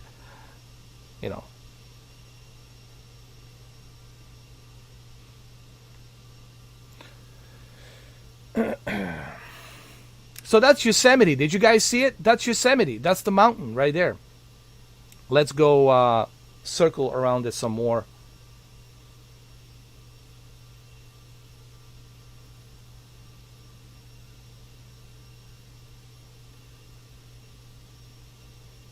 Somebody asked me the other day, Mr. 4K, why can't you be happy? Why can't you feel happy? Why can't you have that happy state of mind? Well, I can pretend. I can pretend to be happy, I can pretend to be happy. But that's just pretending. That's just me being fake. I don't want to be fake. I don't want to pretend that I'm happy about something when I'm not. And it's difficult for me to be happy knowing what I know. Guys, I wish that I didn't know anything. I wish that I was some dumb motherfucker. I really wish that I wish that Tommy Lee Jones could come in right now, or Will Smith, and just show me that little silver wand and just make me forget everything. I wish that I didn't know anything. I wish that I was just dumb, stupid, and I didn't know anything. I think I would be happier. I swear to God. I swear to the universe. I would be happier, Crazy Fish Boy and Viper. I would have been much happier if I didn't know anything. If I was just, stupid and didn't know anything. I would have felt much better. I would be happier. I think I would be really happy. Honestly. Simple, simpleton, happy. That's why the Simps are happy. Because they're simpletons. I talk shit about them. I talk about simpletons. I talk about these Simps. But they're happy. They're happy. Yes, they're stupid. They're giving their money away to some whore who doesn't give a shit about them. It's just using them. But they're happy. Yes, they're stupid, but they're happy.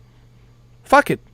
I wish I was stupid, but at least I would be happy, And that's why I get agitated sometimes, guys. That's why I'm like this, If you knew what I knew, I guarantee you would be depressed too. You will say, holy fucking shit. You would say, holy fucking shit, man. How do I move forward? How do I celebrate Christmas? How do I celebrate anything? knowing what I know? How do I pretend? How do I become an actor? How do I become a fucking actor? To pretend, knowing what I know.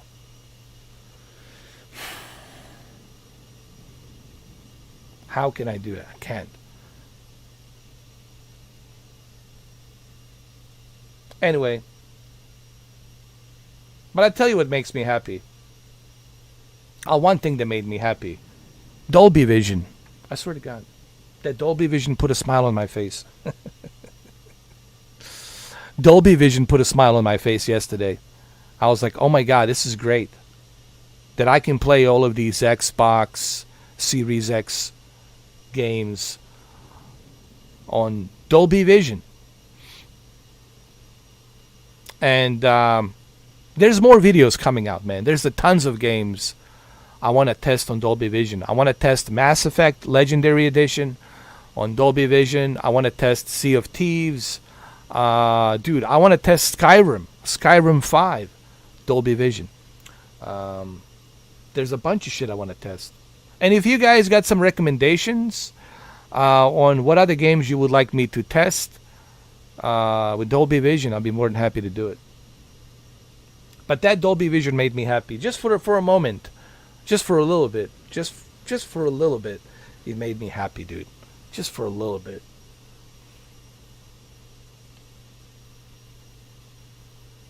Did you guys get a good look of Yosemite, of the mountain? El Capitan?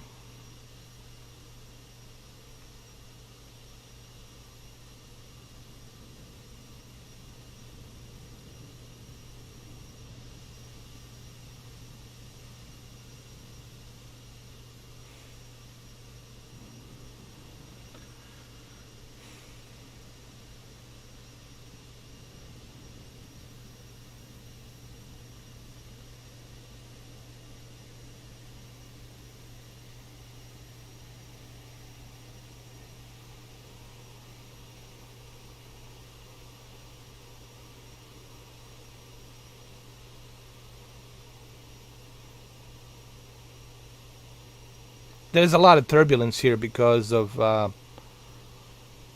storm that's building up, and the CRJ 700 really handles it like a charm. Guys, I'll give you an advice, honestly, because I feel you too, and I want this channel to be about positivity, not negativity. You know, that's why I said I will not talk about them ever again. I swear, I will not talk about them ever again. Because I want this channel to be about positivity. You know, if it's something on your chest, you can tell me. You can talk to me, man. I don't want you to feel alone. I don't want you to feel angry and alone. If there's something, if you want to talk to me privately, bro, you can talk to me privately. Dude, I'll talk to you anytime. Whether it's the Instagram or Facebook or what have you, dude, I'll talk to you. I'll hear what you have to say. I'll listen to you. I want this to be about positivity, because there's a lot of negativity out there, guys. A lot of negativity. People are struggling. They're suffering. Mentally, they're struggling and suffering. It's a mind game. This entire thing, it's a mind fuck game. And it's fucking with your mind.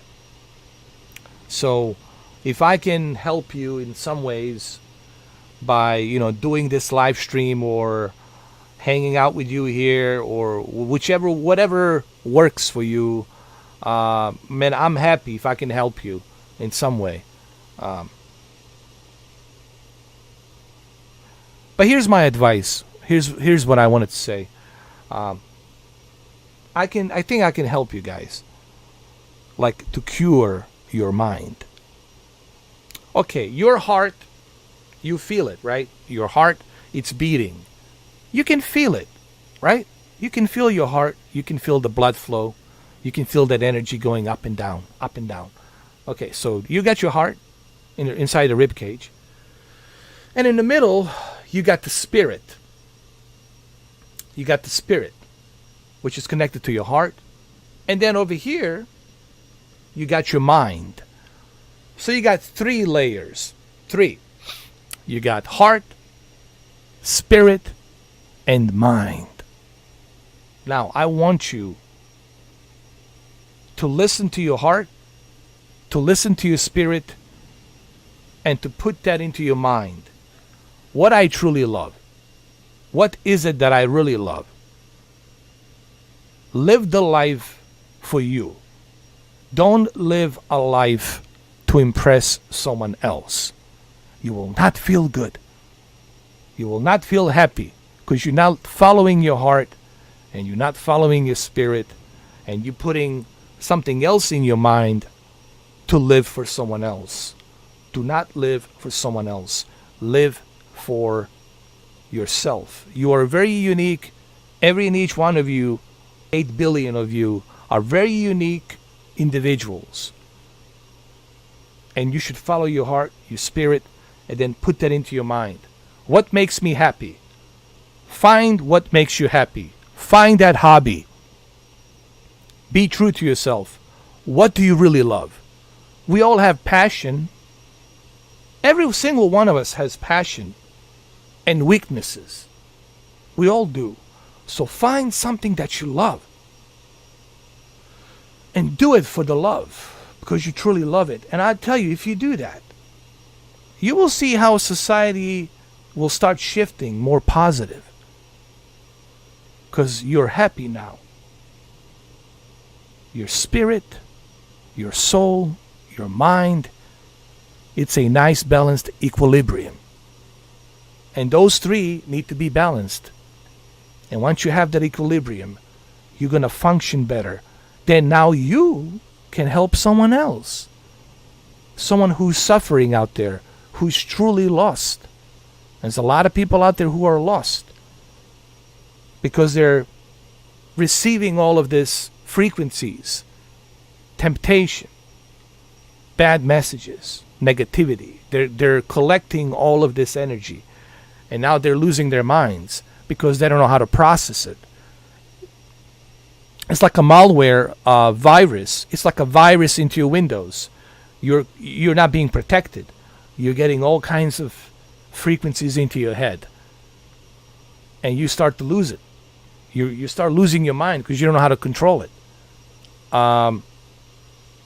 So now you, who is already balanced and has got that nice equilibrium, and you are happy, now you too can go ahead and help those who are struggling. And always help those who are struggling. Always help them. Because when you help them and they get better, then they help someone else. And that someone else gets better. And then they help another person. It's like a domino effect.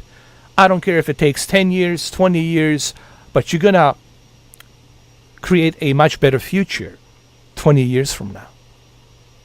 They're going to teach their kids the same thing, this positive equilibrium. And that's what I want my channel to be about. I don't want my channel to be about blocking people anymore. People can say what they want to say. They have a right to say that, I was wrong to block these people. That was my bad on my part, that I blocked them, and believe me, I tried to unblock them, but I can't. YouTube told me we cannot do it at this time. You blocked way too many people, and we cannot just unblock every single one of them. Believe me, I tried to unblock, but YouTube told me you've been harassing this system of blocking people. YouTube got angry at me. YouTube told me, I said, you've been abusing. You've been abusing the blocking, and we can't have you play that game. Blocking, unblocking, blocking, unblocking. Says we're not going to have that with you. And they are right. The YouTube is right. I've been abusing that button way too many times. And I don't want my channel to be about that. People have a right to say what they want to say. They're just words. It doesn't mean anything. They can say what they want to say. I know who I am. I know who I am. They don't know who I am, but I know who I am. You know who you are. You shouldn't have to worry about what someone else has to say, because they don't know you. Only you know you. Even your mother doesn't know you the way you know yourself. So I don't want my channel to be about that anymore. I don't want my channel to be about negativity and that kind of crap anymore. People can come in and they can say what they want to say. I won't even have moderators anymore. It'll be a moderator-free zone. Meaning you'll be able to say what you want to say. And if you want to make a fool out of yourself, if you want to make yourself look bad, well, that's your choice. But I will not care. They will not care. You know. Hey, what's up, Howard Smith? How you doing, sir? So I want my channel to be a positivity. I want this to be about positive message. I know people are suffering out there, man. I know people are struggling out there. I know people are not happy. I know there's a lot of negative energy, a lot of different things in their minds, bad frequencies, and I don't want my channel to be part of that. You know, I want my channel to be about feel good, positivity, community, you know. And I'm guilty of that. I take responsibility for my actions. I'm not sitting here saying that I regret the way I handled my channel in the past couple of months. I let my emotions take over. Letting your emotions take over, that's weakness. That's weakness. That's not being strong. That's not being positive. That's a weakness. It means I failed. I have failed. And that's on me. I'm responsible for that weakness, you know. And I have realized that. It took me a little while, but I realized, hey man, you know, people have a right to say what they want to say. They have a right to be friends with whom they want to be friends. They have that right. Who am I? Who are you? Me. Talking about myself to take that away from people. This is why they hate you. And they have every right to hate me. Because who am I to take that away from them? They have a right to choose whom they want to be with. They have a right to talk about me and have opinions about me. That is their right to do that. I can't take that away from anybody. That is their right to have those opinions. Doesn't mean that they're facts. Doesn't mean that they're true. But they have that right. Thank you, Daniel. And I have abused that, man. And I'm really, I'm trying, you know. I know I'm saying this right now, but I really am trying, man. I'm trying, and I want this to be about positivity. You know, I'm battling my own demons, guys. Just like you, I have been influenced by these different groups, these Masonic groups. You know, I've been brainwashed, you know, by different entities. I'm a human. I'm nothing special. I'm not from some different planet. You know, it's just that I have realized something. You know, it took me a while to realize it, but it's better late than never. I have realized what's important and what's not important. And what's important? The important is society. We all live together. We all share the same neighbors. You know, when I mean share neighbors, I mean live together. We're all together. We're all stacked up on the same buildings, same neighborhoods, houses, right next to each other. We all live together. And we got to communicate together. We got to be positive together. We got to help each other. We got to be more courteous together. And that's missing in today's society because of the selfishness and egoistic approach of worship me, I'm better than you. This is exactly what they want. They like worship. You shouldn't be about that. You should be about, hey, I love my children, I love my life, and I want my children to have a better life. Let's work together. We're all human beings. We all want to be happy. Let's work together. And we can do that by lowering our volume tone. This is the most important thing, guys. The frequencies of our language and tone. It's not so much the language, is the tone. The frequency of the tone trigger that anger in people. And we all got to learn how to use that tone, how we talk, with respect. No one's going to jump on you for no reason. They have to be influenced by something, some negativity. They have to be influenced to do something heinous or something crazy. And if we talk, if we sit down respectfully, and we have a conversation respectfully, I guarantee you, things will change. We all got to be able to drop our egos. You know, I know the testosterone and the ego, being competitive is okay. I'm not against you not being competitive. That's fine. But you can be respectful and be competitive. You know? All right. You know? My opponent says he can beat me in this UFC fight, and I disagree. And I respect him. He's a great fighter. I disagree.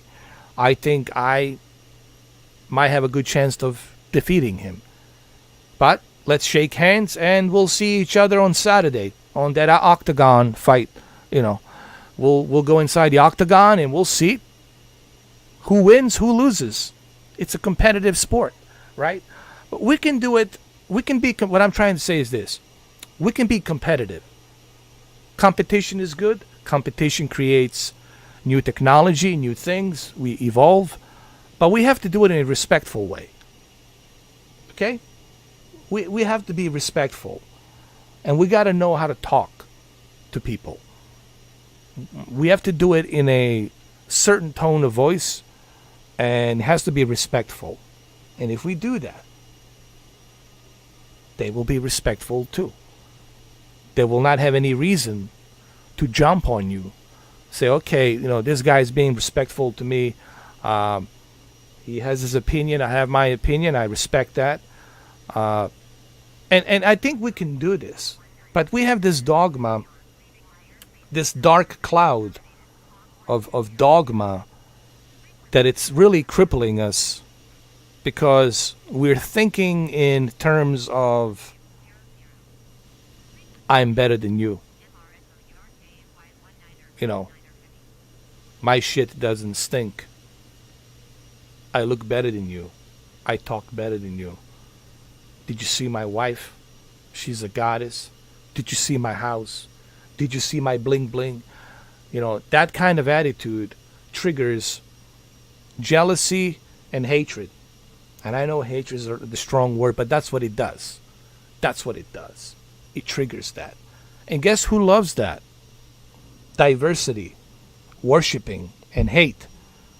Those guys with the ruler, you know, the pyramid, the all-seeing eyes, those guys. They love that because they worship Lucifer. They love that stuff. You know, those guys. Those guys. So, nothing religious here. You don't have to be a religious person. Just be a positive person. Okay? You as a human being, you have a right to believe in whatever you want to believe. But don't mix your beliefs with thinking this is how the world is. Be a positive person. Spread positivity. And I think that's what it's all about, guys. That's what it's all about. It's about positivity. You know. Thank you, Viper. Well, that's where my mind is at right now, dude. It's about positivity because I can feel what's going on, dude. I can feel the rage. I can feel the anger. I can feel what the other people are feeling, and it's not good that people are feeling this way. And just look at the news. Look at the news. It's not looking good, right? Every day there's some crazy shit happening. Why is this happening? Something's triggering it. A negative frequency, it's brainwashing and triggering the mind to act this way. And remember, I talked about the fragile mind. Remember, maybe I should write a book about it, man. I talk about the fragile mind and how fragile our mind is. And think of our mind as a antenna from ham radio, amateur ham radio. Think about us as a ham radio. And every day we're scrolling with that knob, that radio knob. We're scrolling through different frequencies. We're just scrolling and scrolling through different frequencies. And through those frequencies, we're picking a lot of negative frequencies. Mixtures of different types of frequencies, but mainly they're negative. Negative, negative, negative, negative. And you're just constantly getting the negative, negative, negative frequencies. And then all of a sudden, you're losing it. You're losing it. You're losing it. And I know it's hard to protect your mind. But I think there is a way to protect it. Filter yourself, guys. Filter yourself from negativity. Listen to positive podcasts. Watch positive YouTubers. Don't watch the hot tub and all this other crap. Okay, that's all bad. That's satanic, demonic. You don't want that shit. Don't watch the news. Definitely don't watch the news. Definitely don't watch that. Stay away from politics. Focus on positive. And on internet, there's a lot of positive. There's positivity on the internet. You just have to sort it out. There's positive podcasts. There's positive individuals out there who can help you. You can watch them, listen to them. You can read positive books about life and other things and how to train your mind.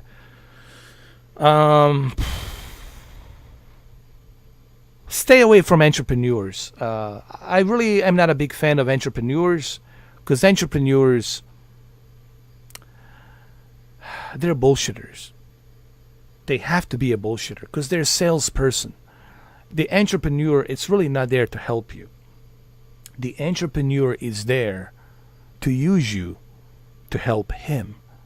He doesn't care if you become successful or not successful. You think Tony Robbins really cares if you are successful?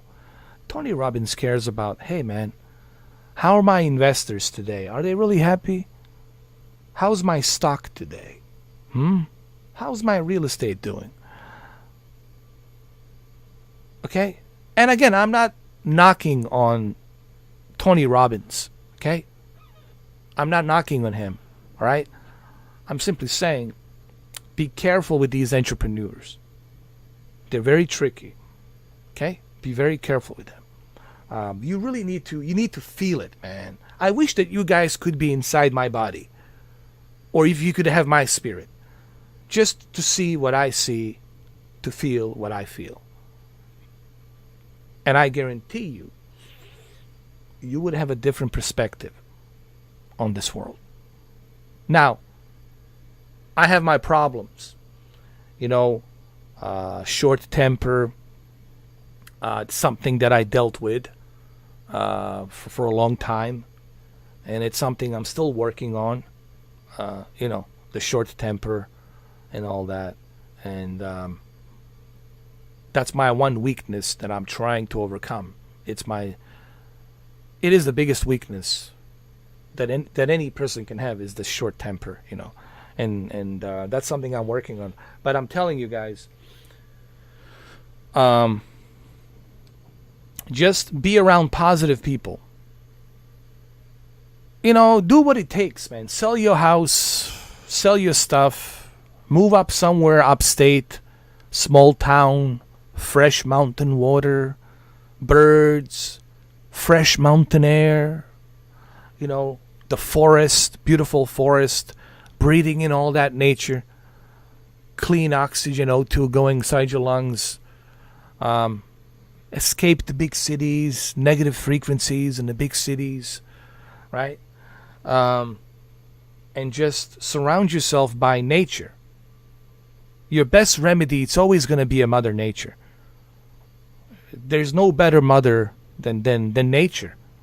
She's your only mother, and she'll know how to take care of you. And the universe is your father, and universe will know. Universe will show you the way.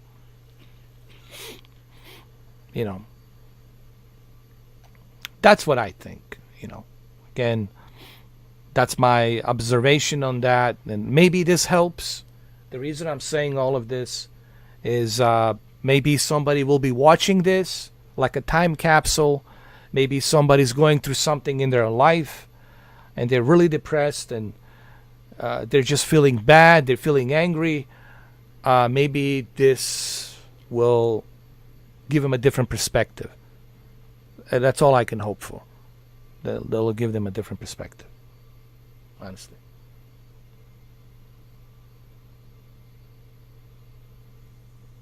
Like, I believe I can land right here.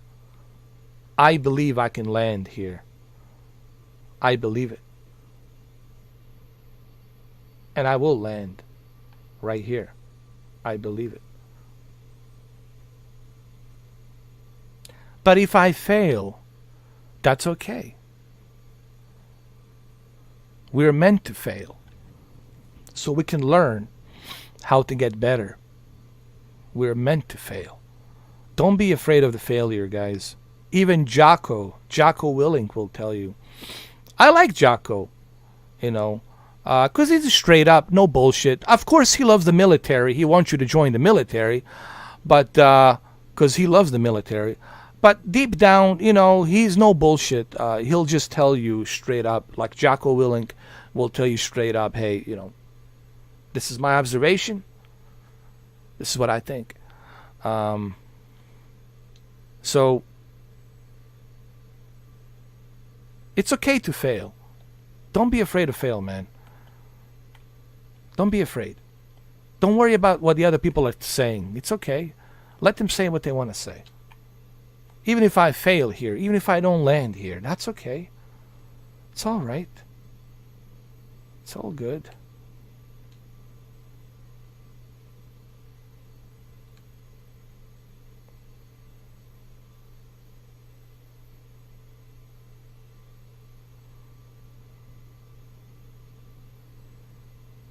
But I'm not going to land. I mean, I could, but I'm not going to land.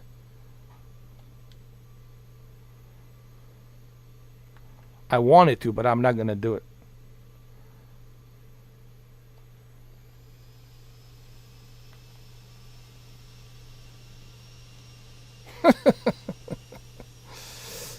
It doesn't matter.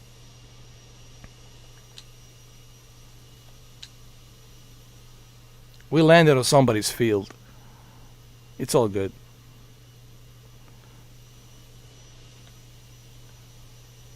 But look. Yes, I failed. But it doesn't matter. That's the whole point. I failed. Why did I fail? Okay, let's examine why I failed. Why did I fail? Why didn't I properly land? So how do you do this? Well, you rehash and re-examine what just happened. First of all, I didn't make enough distance. Number one, I didn't make enough distance between me and the airport. Didn't make enough distance between me and the airport. That's number one. Number two, I didn't lower my speed. I was going at 140 knots. You're not supposed to be approaching that fast. You should be at least like 40 knots. Very low speed. So that's what I did. I made two mistakes. I didn't make enough distance between me and the airport, and I didn't lower my speed. Knots of speed. I was going 140 knots. And of course, there's another thing, the third thing I didn't do. I didn't use my flops. You know, the flops, which are right here, my flops. I didn't use them properly, so there's that too. But that's okay, man. You know, see, don't be afraid to fail. Yes, this will be embarrassing. Say, oh, this guy couldn't fucking land. Yeah, that's okay, because I didn't properly plan it. That's why I failed.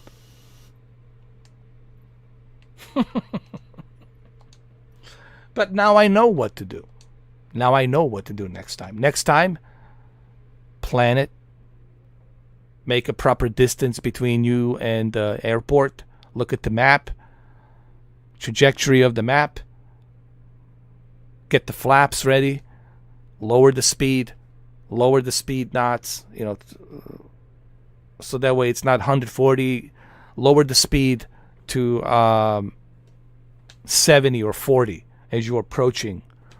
And finally at like a 40 knots of speed, airspeed that you're going, then you can slowly touch and then use the brake, and you can taxi out to your hangar.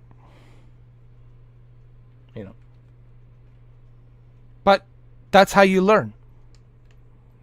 That's why I did this. I did this just to show that it's okay to fail. Like, don't be afraid of failure. You know, we all fail.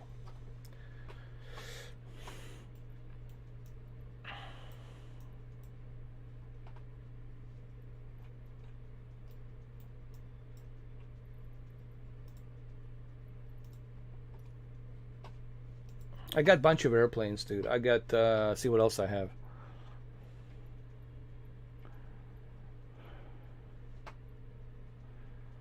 I got a bunch of airplanes. Remember this one? You guys remember this one, right?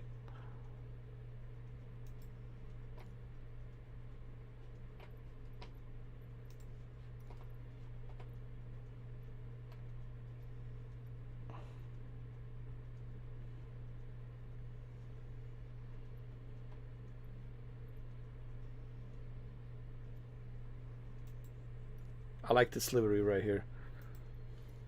Hey, what's up, Armand? How you doing?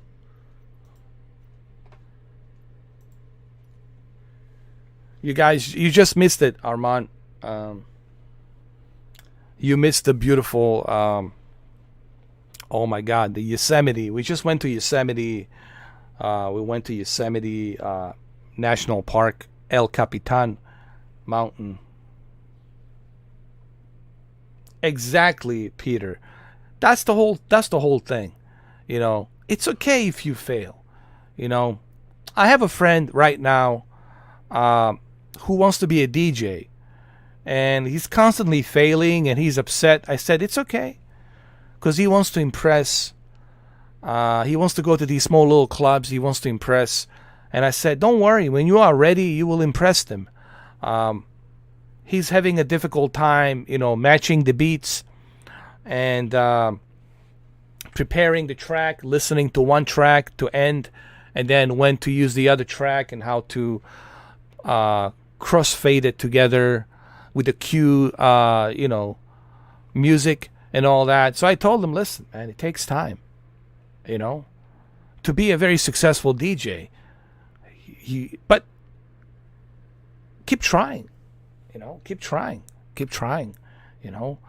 It's not going to happen overnight, but if you keep doing it, if you keep learning it, if you keep studying it, you'll get better at it. Keep practicing, man. And once you become so good, then it becomes a second nature, right? It's a muscle memory. It's like you already know what to do. You already know which button to press. You already know which track you want to play. You already know how to how to match the beats with that track. So, you know. Hold on.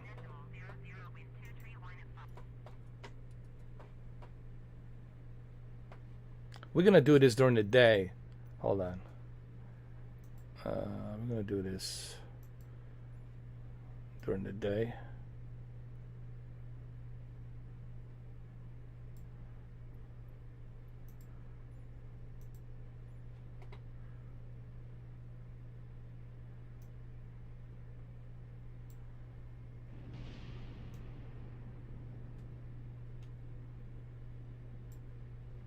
Here we go. You guys remember this one, right?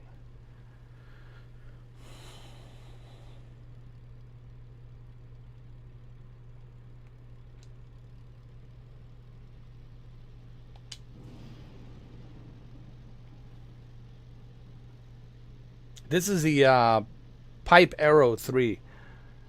Piper Arrow 3.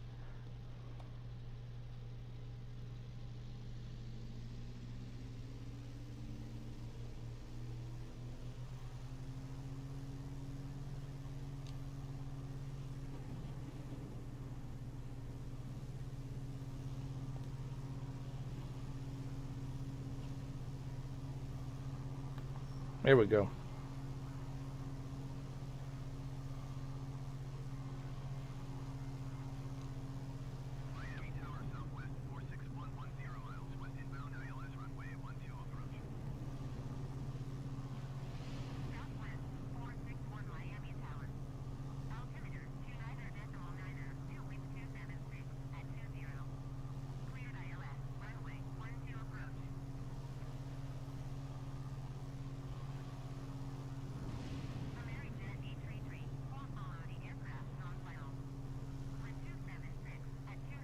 This is a Miami International.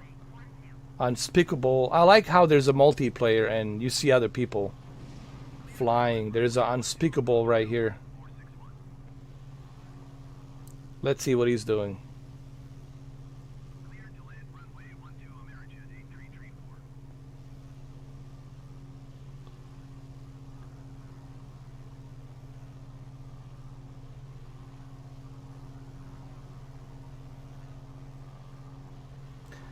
I didn't get a chance to play a Mass Effect because I've been busy doing other things, but I need to continue with Captain Shepard, Commander Shepard.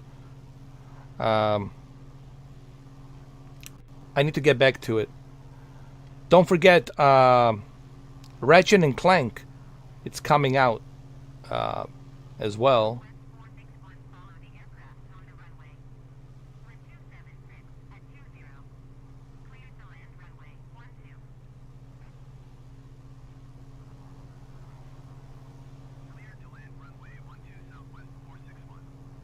I'm circling around this plane.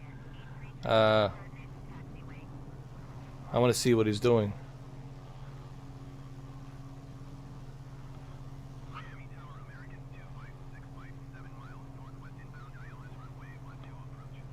He knows I'm up there. He knows I'm circling him. I caught his attention.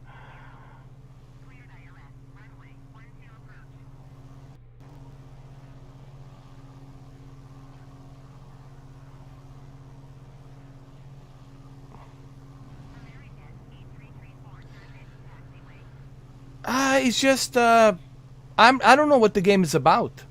Biomutant, I just don't know what is it about. Can you just tell me what it's about? Because I don't fully understand what Biomutant is about.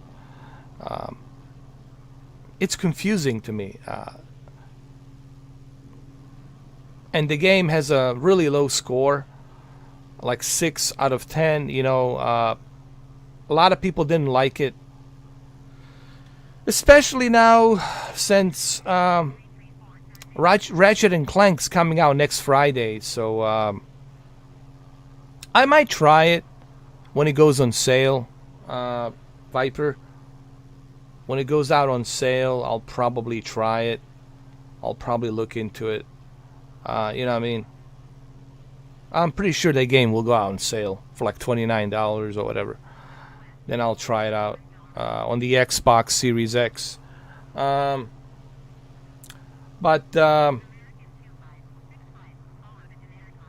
some sort of an RPG. So you create your own character, right? You create your own character, and it's like a Mass Effect, right?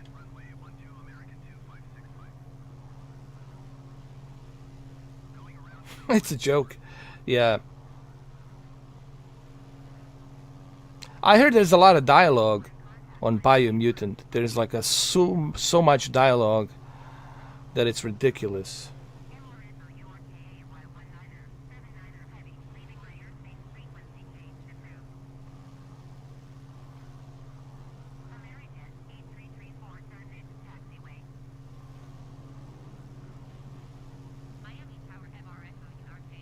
Hey, what's up, Marceau? How you doing, bro? Welcome.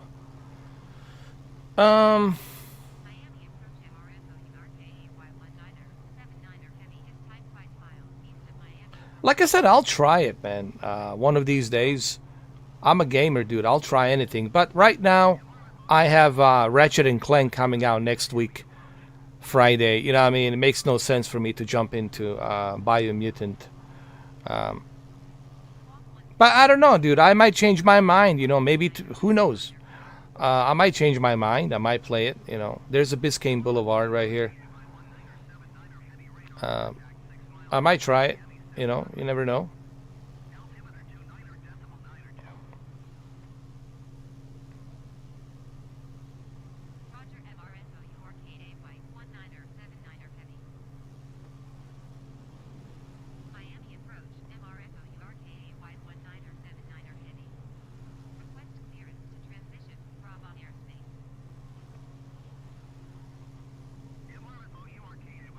Hey, Brandon, how are you, man? I'm doing good, man. I'm doing good. How you doing, bro? Been busy, you know. Been dealing with some stuff on my house, fixing the roof, waiting for a different contractors and inspectors to come in to check the roof and all that before they start fixing it up. What happened is the lightning struck and the tree, one part of the tree broke the roof a little bit. So been busy with that. What else I've been doing? Been working on my car. I changed the brake pads, put the brand new brake pads, the front and the rear. Brand new brake fluid. What else I've been doing? I adjusted my chassis. I'm gonna put the new shocks as well on it. So I've been kind of like, you know, doing other things. No, Brendan, this is Miami. Miami, downtown Miami. Miami has risen, man, with a lot of skyscrapers and a lot of investments in Miami. The economy, it's booming in Miami, dude. A lot of movies are being filmed here, TV shows, other things. You know, I think Miami and Los Angeles, they're like in competition right now. And Miami's doing better than Los Angeles economically. You know, but that's okay. You know. But LA, Los Angeles will come back again with being on top of you know, on top of things. It's just that the COVID-19 and politics has crippled the city, you know, with a lot of different issues. But I mean, I like both cities. I like both Miami and LA, you know, but they are different, you know. There's a difference, you know.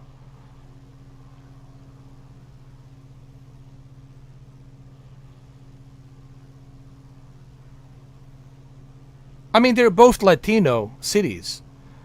Miami and LA, they're both Latino cities. Majority is Latinos living there. In Miami, you have to speak Spanish to be a police officer, to even be a taxi driver, and to do other things. You really got to know Spanish. You know, ¿Cómo estás? Muy bien. You know, ¿De dónde eres? Stuff like that. You got to know how to speak it. You got to know at least the basics to communicate. But I like both cities. I really do, man. You know, I like Miami. I like LA. You know, but they're just too big. You know, the thing with Miami and LA is just they're too big. You know, they're just two big cities. You know, there's a lot of again negative. There's a lot of frequencies. You got a lot of frequencies floating around these big cities, and you know, I don't know if it's a good thing for you or I think it's bad for a person, because you got a lot of bad influences, all kinds of influences, all kinds of negative energy floating around these big cities, and you don't know whom to believe, who your friends are, who your friends are not, who's being 100% with you, who's not being 100% with you. It's a very it's hard to digest, man. Living in the big cities. Yes, there's more job opportunities. I'm not gonna lie. You know, living in a big city gives you the flexibility to change jobs. You can easily quit a job and get another one, because it's very flexible to find another job. But man, you're gonna be dealing with all kinds of negative frequencies. You know, that's the same thing with Chicago. I'm sure. Same thing with New York City. Depending where you are in New York City, right? Manhattan, Brooklyn, Queens, Harlem, Washington Heights. It depends where you are in New York. But I think the small towns are better for your mind, I think. That's not to say that there aren't assholes in small towns. That's not to say that aren't any negative energies out there. But it's small in contrast to a big city. Like a 8 million people big city, right? Or 10 million people big city versus, 1,500 people small town. Or 900 people small town. You know, that's...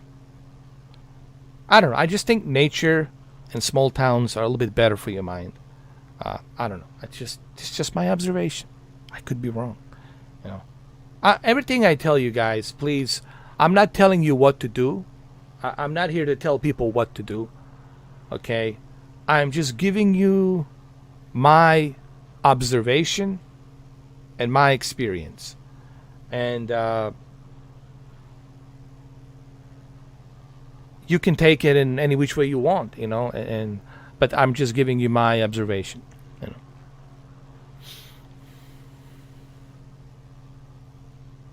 Well, let's go to South Beach. We're downtown Miami right here. We're gonna go to South Beach. Yeah, I know, Brandon. You told me that you're looking to get an apartment. You're looking for an apartment somewhere out there in Orlando, right? Orange County, Orlando. Central Florida, it's nice. But you got to remember, finding the apartments in Orlando, it's going to be expensive. Because, well, it's Orlando. Because of the tourist attraction.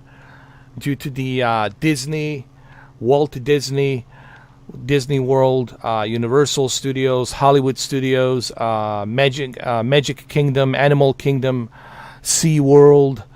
There's so much activity there, and a lot of tourism there. Also, you got Kennedy Space Center on the east, on the coast, Cape Canaveral.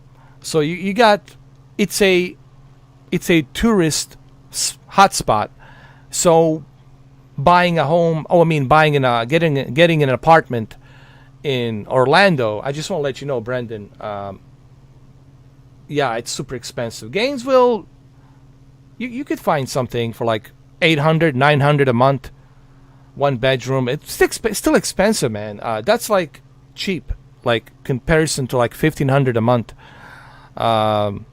Apartments are expensive down here, man.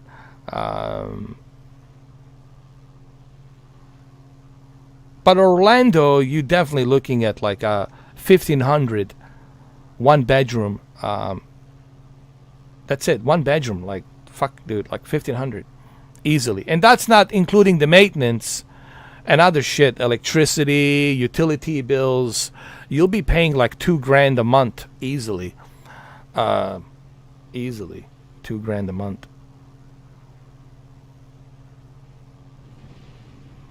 Yeah, Marceau, it's kind of like that. You know why? Because of attractions. You got a lot of attractions. Every time you're looking to buy a house or you're looking to rent an apartment somewhere where there's a lot of attraction. And you got to remember, Orlando, Disney, it's a lot of attraction. People from all around the world are coming to see Disney, to see Walt Disney World, to see the Magic Kingdom, to see the Mickey Mouse, wicked Mickey Mouse. Yeah, it's wicked. If you look at the mouse, Mickey Mouse, and the way the Y it's designed in a way to be flipped upside down where it says wicked. It's true. But anyway, people go there because they want to see the Sea World, them orca killer whales. They want to see the Gatorland, to see all these crocodiles and alligators. They want to see the Animal Kingdom, the Avatar, Pandora, which I have visited. They want to see Universal Studio, Hollywood Studios. They want to see all of that. They want to visit all of that and see all of that. So that's why it's expensive. But it's beautiful. Listen, Orlando's beautiful. Orange County, Orlando, it's beautiful, man. It's a beautiful place. But it comes with a price. It comes with a price, my friend. You know, you want to live in the exotic places like this. Imagine what these condos are going for at the South Beach right here, dude. We're talking tens of millions of dollars. Like $10 million. And that depends on which floor. If you're on a highest rise floor, penthouse, let's say a 20th floor penthouse or 50th floor penthouse, then you're looking at like 50 mil, 75 mil. I'm not kidding. It's like super expensive.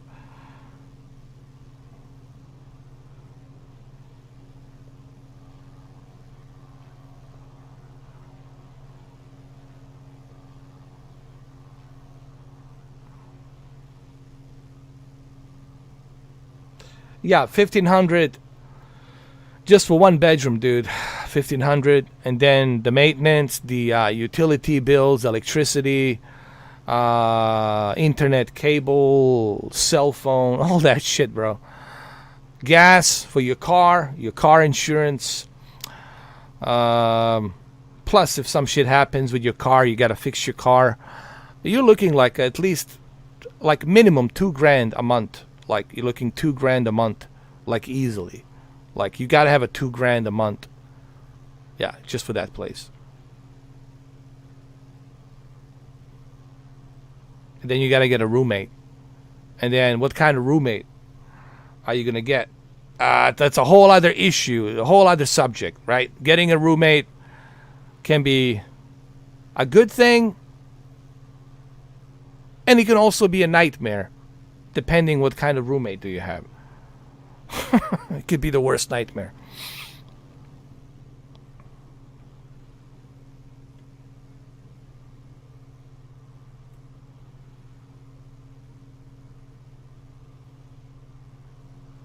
Look at that outlet.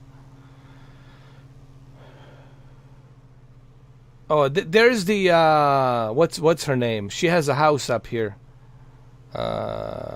Oprah. Oprah has a house. Right over here.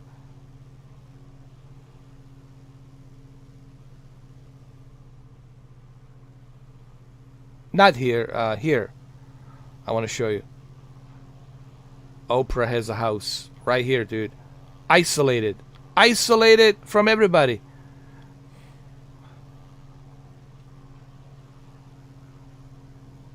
Well, if you are a billionaire, if you're a millionaire, dude, you want to be isolated, dude.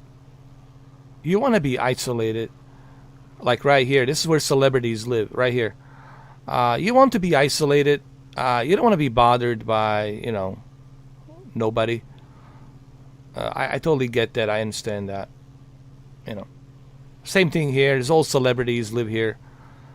Celebrities. Important people, stuff like that.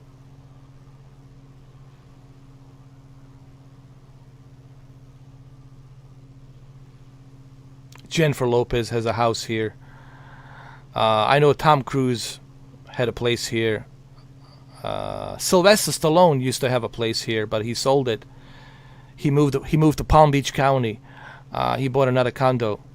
Not a condo, Jesus. A house, a big giant house next to, not far from Mar-a-Lago, where Trump is. Because they're friends, you know. They really are friends. Him, Sylvester Stallone and Trump, they're friends. In case you guys didn't know that.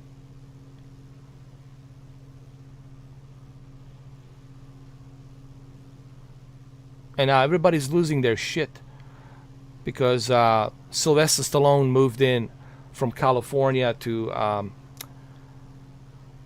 Palm Beach County, to Palm Beach Island next to Mar-a-Lago. And everybody's losing their shit that he's there. And he went to play golf at Mar-a-Lago. Like, who cares, dude? He has a right to be with whom he wants to be. You know.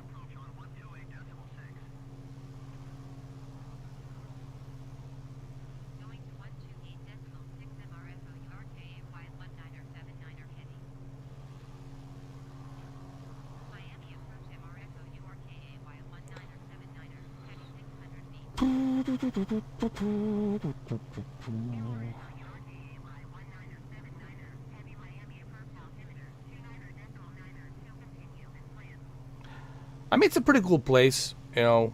A lot of stuff in Florida, man. It's definitely a big state. But at the same time, I worry about tsunamis in Florida. Just look at this. Tsunami would just turn this into a part of the ocean. Look at this, man. When tsunami, if God forbid, if tsunami ever hits here, forget it, man. Forget it. You do not want a tsunami in Florida. God forbid, we had an earthquake, you know, an earthquake that happens.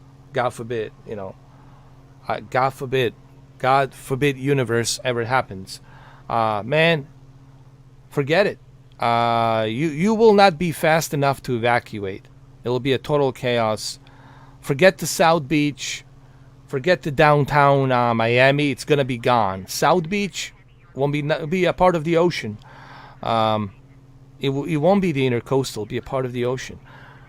So that's the one thing I freak out and worry about. Just like people who live in Los Angeles, San Andreas Fault, you know, you worry about the earthquake. Like same thing in Bay Area, San Francisco, right? You worry about that earthquake. It's the same thing here with Florida. It's all water, dude. Flat surface, above sea level, below sea level actually. And it can easily just flood this area like it's nothing.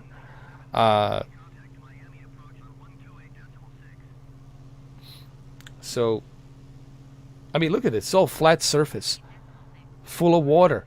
And imagine tsunami, a big giant tsunami, like a, you know, 50 feet or 100 feet tsunami. That's it, bro. It's over. It's checkmate. Game over, dude. And that's the worst fear. that everyone has. Hurricanes, they're hurricanes. You know, that's something we prepare for, something we accept, dealing with the hurricanes, right? But tsunami, Florida is not ready. That's final nail in the coffin, dude. And the reason people don't want to talk about it is because it's too scary to talk about it. Scientists have warned. They said it's not a question of if, it's when a tsunami is going to hit Florida. You know, like I said, it's not a matter of if, it's when. Yeah.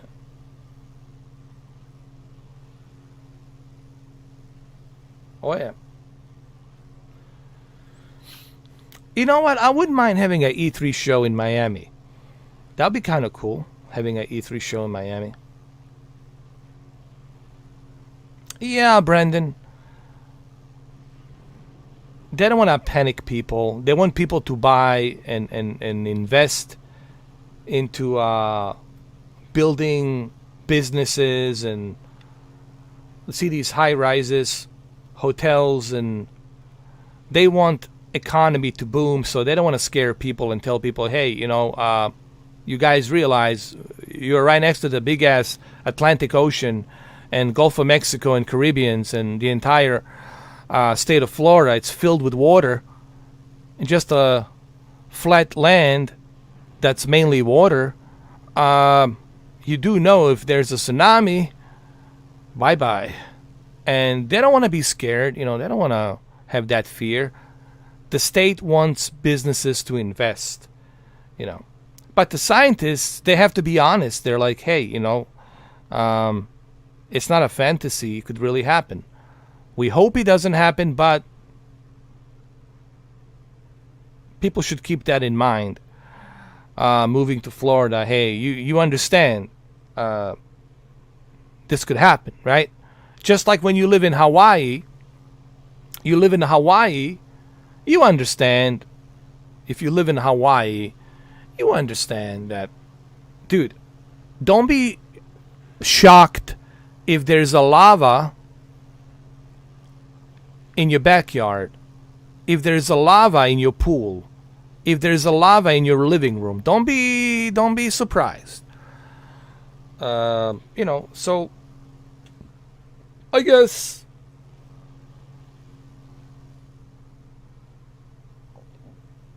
that's the one way of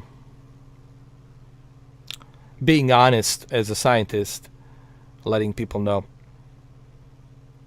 I like honesty, you know. Uh-oh. Tsunami. Uh-oh. Uh-oh. Dude, what's going on?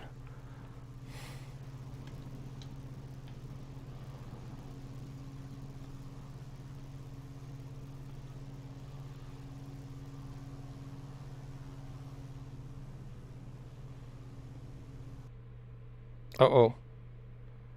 Uh-oh. Uh-oh. Fellas.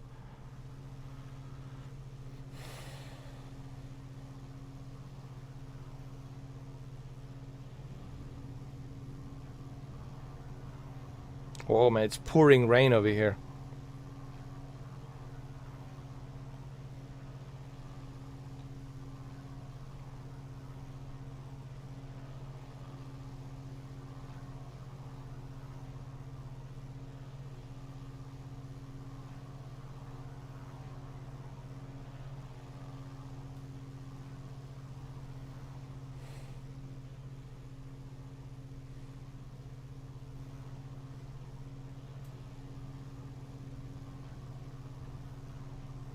I think my computer's like, you're killing me, Mr. 4K. These graphics are just too much.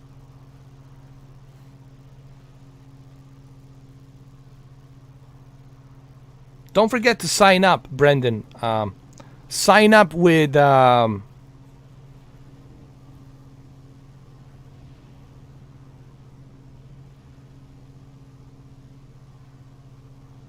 Xbox Insider program. sign up and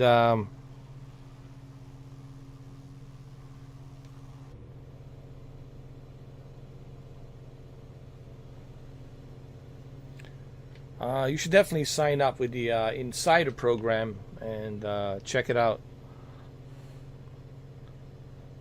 Because the Insider program is going to allow you to be among the very first to try Flight Simulator, to test it before they officially release it, like through beta testing. So you sign up, you become the Xbox Insider member, and then you can go ahead and wait for them to send you the invitation to test Flight Simulator before they officially release it. And right now you can start playing video games in Dolby Vision. You know, Dolby Vision and Dolby Atmos. So honestly, right now the Series X, it's a fully fledged Dolby console. You might as well put a Dolby console on it. It's a Xbox Series Dolby console. It's fully Dolby Vision, fully Dolby Atmos. It supports Dolby Vision and Dolby Atmos. So if you're a huge fan of Dolby, dude, the Xbox, it's a Dolby console. Thank you, Peter. I appreciate it, man. Yeah, sign up with the Insider program, man. It's really easy. It's free, and you get to. Oh, by the way, Peter, I forgot to ask you.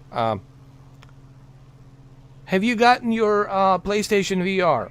Your PlayStation VR. You were telling me that you're gonna get your PlayStation VR possibly sometime, I don't know, next month or this month. And I know you want to try Gran Turismo Sport.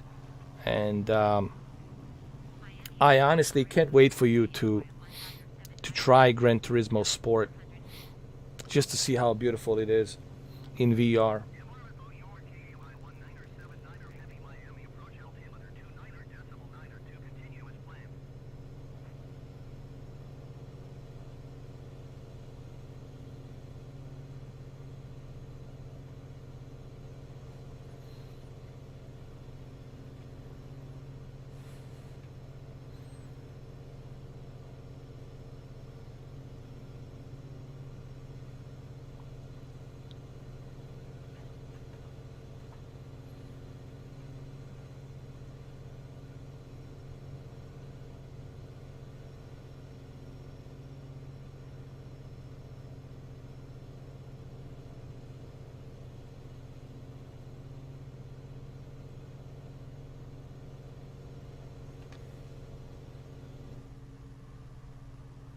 Don't crash. Please do not crash.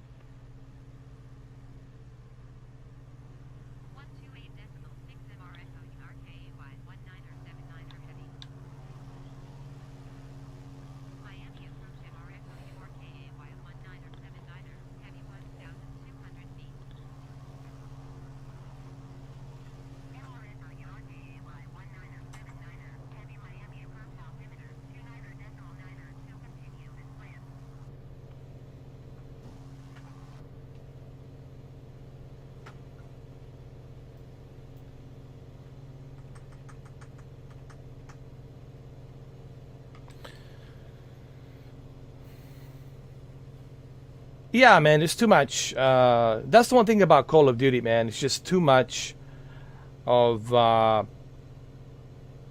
storage space it requires, like 200 gigabytes, man. I think it's 300 gigabytes. The Modern Warfare, it's like 300 gigabytes, man. Come on, no game it's worth that much, in my opinion, to take that much of storage space.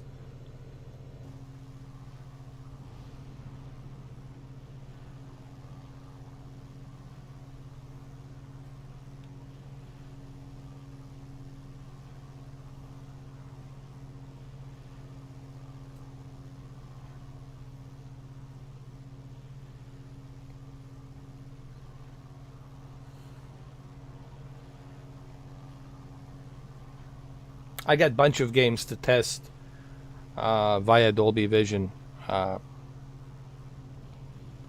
There's like a bunch of games I have to test. Mass Effect Legendary Edition, definitely it's one game I want to test with Dolby Vision.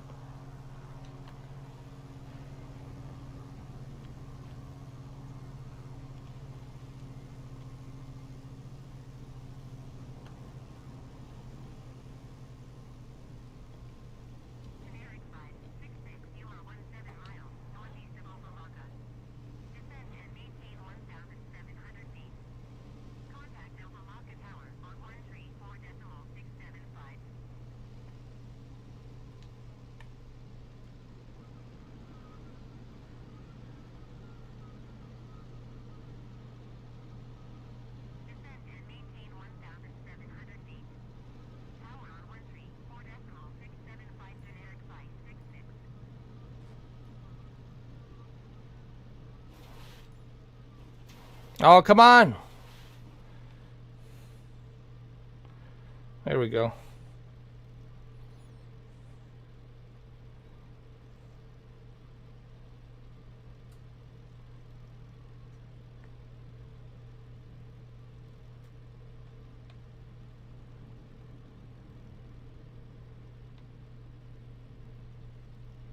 Oh, this is terrible.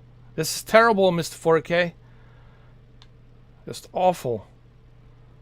Where are you gonna park? Right over here?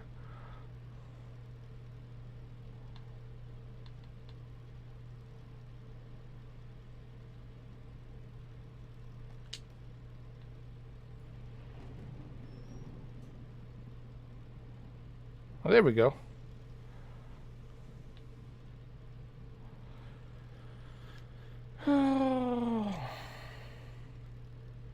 Will Stadia be at E3? I don't think so, man. Man, Stadia, you know, I don't even know what to say about Stadia, man.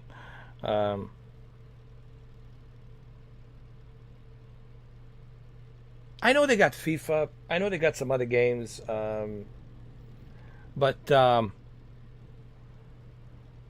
don't know, man.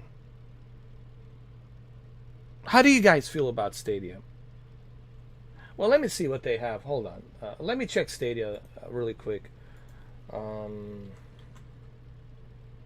on. Stadia.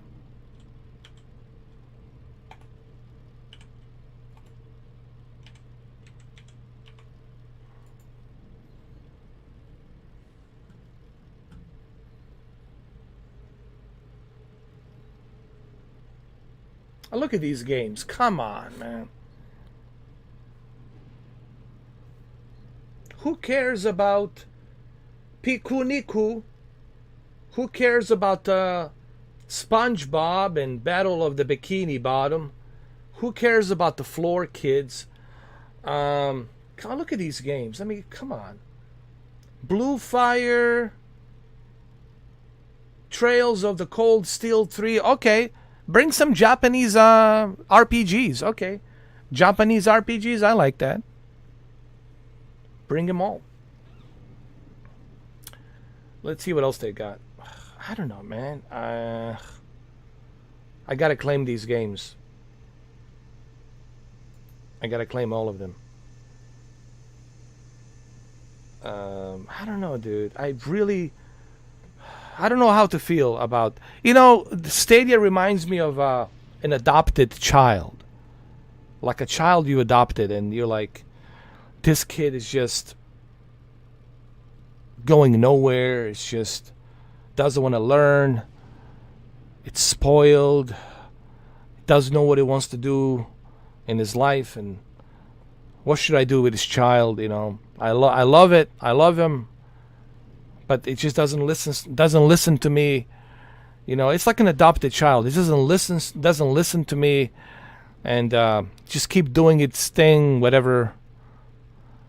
That's how I feel about Stadia.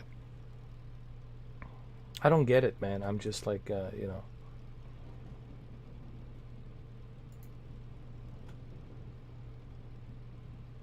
I mean, there's some games that I like. I like the fact that I can play a Formula 1 2020, that I can play a Cyberpunk, that I can play a FIFA 21, even a Pac-Man. But, you know,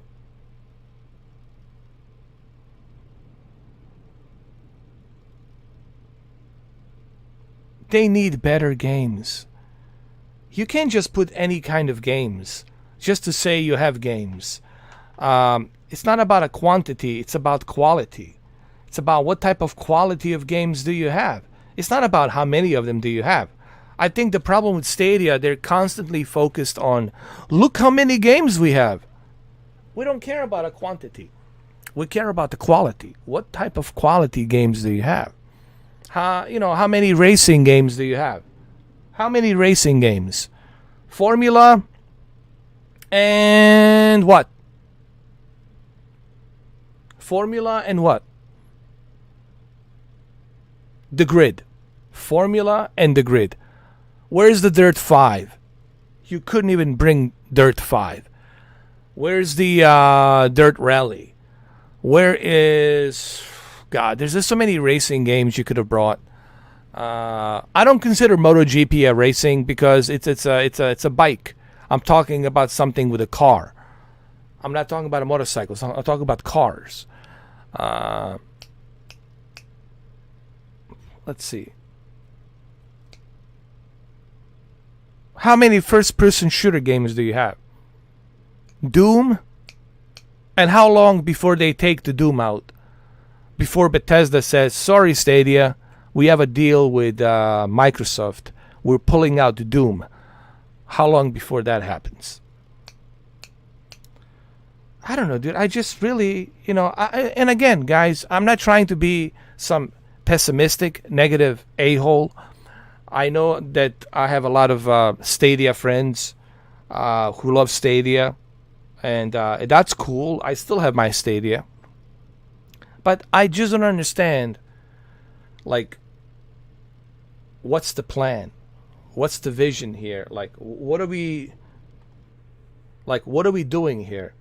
Like, that's the issue and the problem I have with the Stadia right now. I don't know what they're all about. Like, what is their... hold on a second. What is their goal? Like, what is that they want to do? I don't know what their goal is. I can figure that out.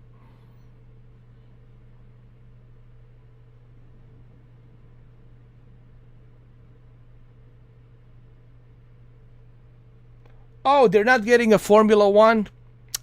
Well, there you go, Marcel. That shows you that that they're failing. And bunch of people are jumping the ship from Stadia. They're losing people in Stadia. Of course they're going to lie to you. Of course they're going to tell you, don't worry. Everything's okay. Everything's okay. That's what they said to people on Titanic. Everything's okay. Just go back to your bunkers. Everything's fine. Don't worry. Yeah. You can't trust these companies. You got to trust your instinct. That's why you have an instinct. Do you know why you have an instinct? You have an instinct. It's a built mechanism to help you survive. To help you survive. That's why they call it an instinct. I have an instinct about this person. He might be posing me harm. But I got a good instinct about it. I got to keep an eye on him. Or I have an instinct about this company that it's not going to be going anywhere. I have an instinct that this company is going to fail. Look what happened to Shadow. People ask me, how come you're not supporting Shadow anymore? Well, why would I? They're almost at the brink of bankruptcy. They got the new team. They fired the previous team. The team that I was talking to. They fired them. And they were laughing at me. They got angry at me when I told them, hey guys, you need to keep moving. They were laughing at me. They were laughing at me, But, you know, they're not laughing at me now.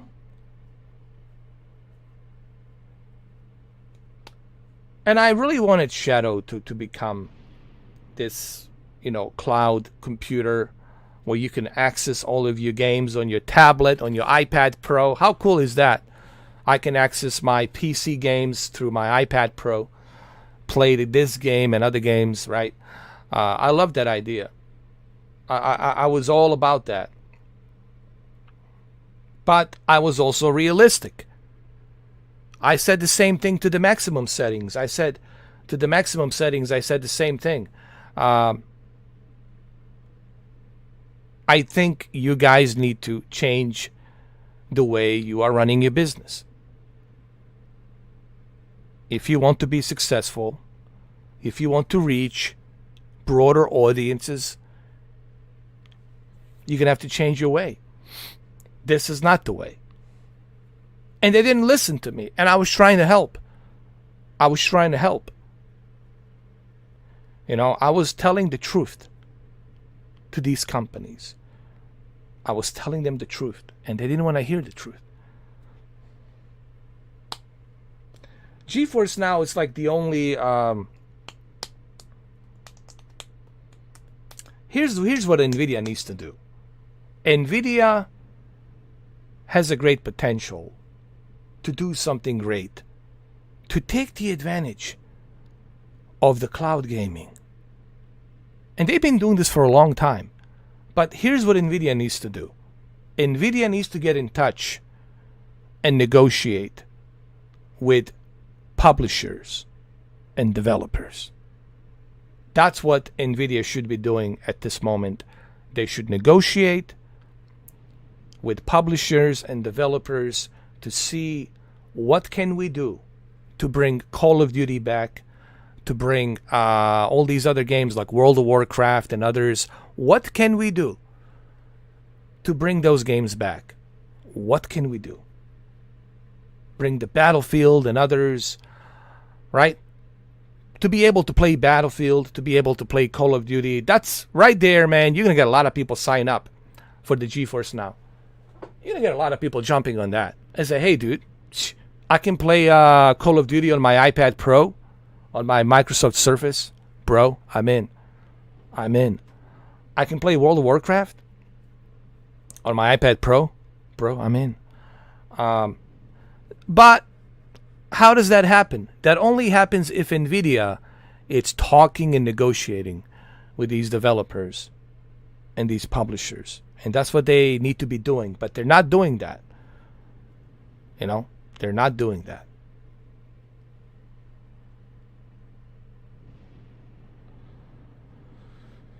Oh, really? They are? Well, cool. I'll have to check them out. Well, let's see what they're adding, as a matter of fact. Let's go to Geforce Now.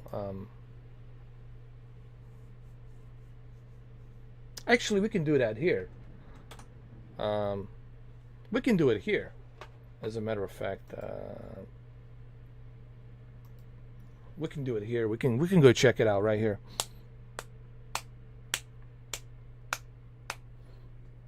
You know, I can exit this and we can go check it out.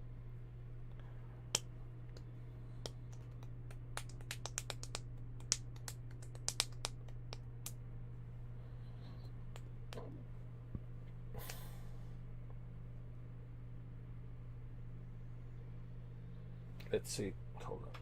I got my handy dandy keyboard over here. Let's quit to the desktop because I'm already on a PC. You know what I mean? I'm already here. Might as well check it out. I'm already here. Might as well check it out.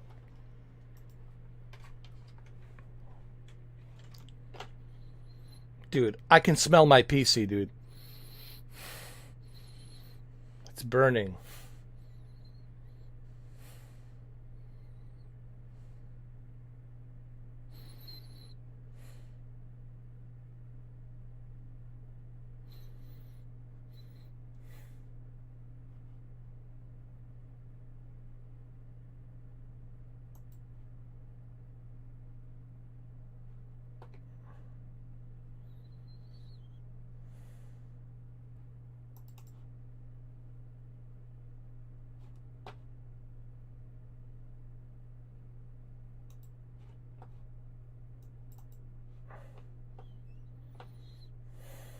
Hold on.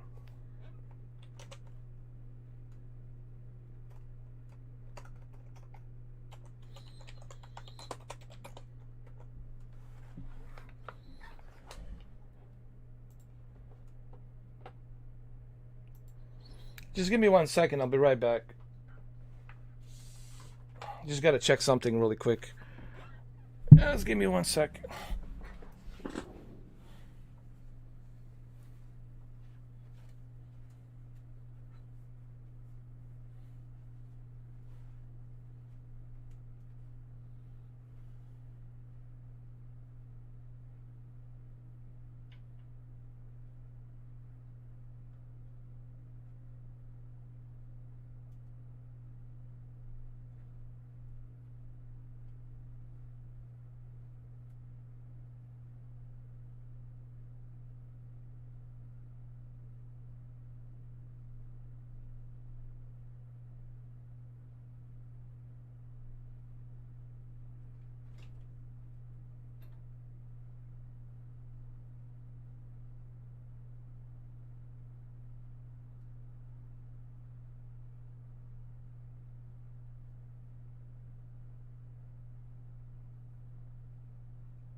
Sorry about that. I'm back.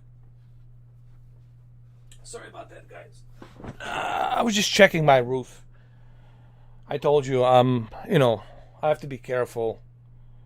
Because there's always, you never know, here it rains, stops, rains, stops. You never know when the cloud's going to form up and start raining. So I just got to keep an eye on the roof. Otherwise, I'll be swimming. All right, let's see. Hold on.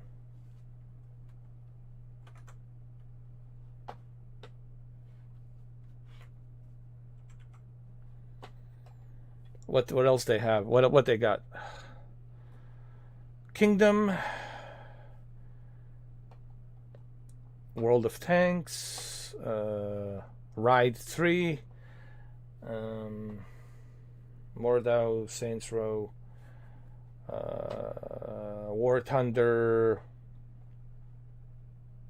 They got the Biomutant. Oh my god.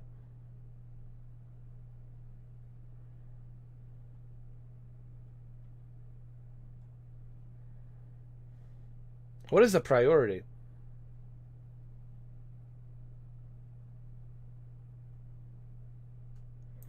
So now they got priority, which gives you the access to gaming servers, extended session length, RTX on.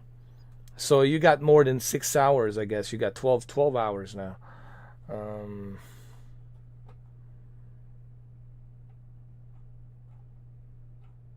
Now you can play it on the Mac OS, Windows PC, Android, Safari. But what's going on with guys? What's up with Xbox Game Pass? Thank you. Yeah, the Strike Eagle, man. I love it. Thank you, Marcel.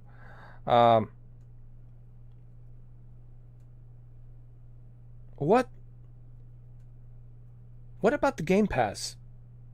Like the Game Pass PC went into beta. They were saying they're going to release the Game Pass on the PC this summer. I don't know what's going on with that.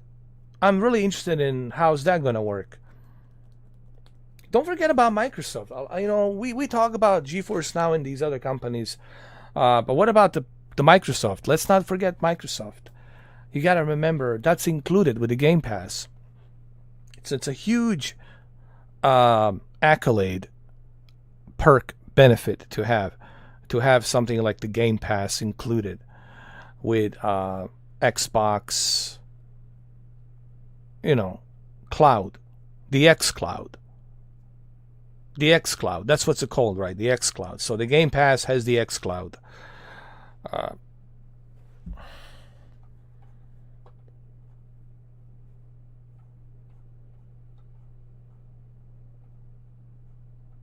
So what else they have? Let me see the games.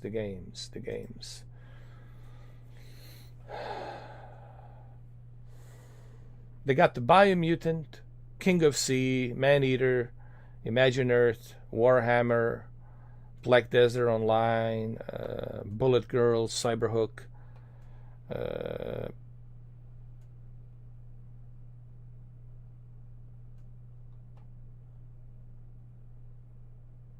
They got the Hitman. They got the Half-Life, Assassin's Creed.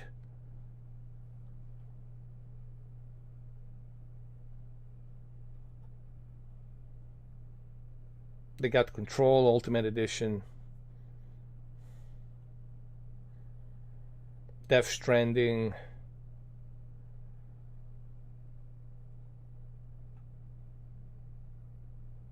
yeah, but there's a lot of stuff missing,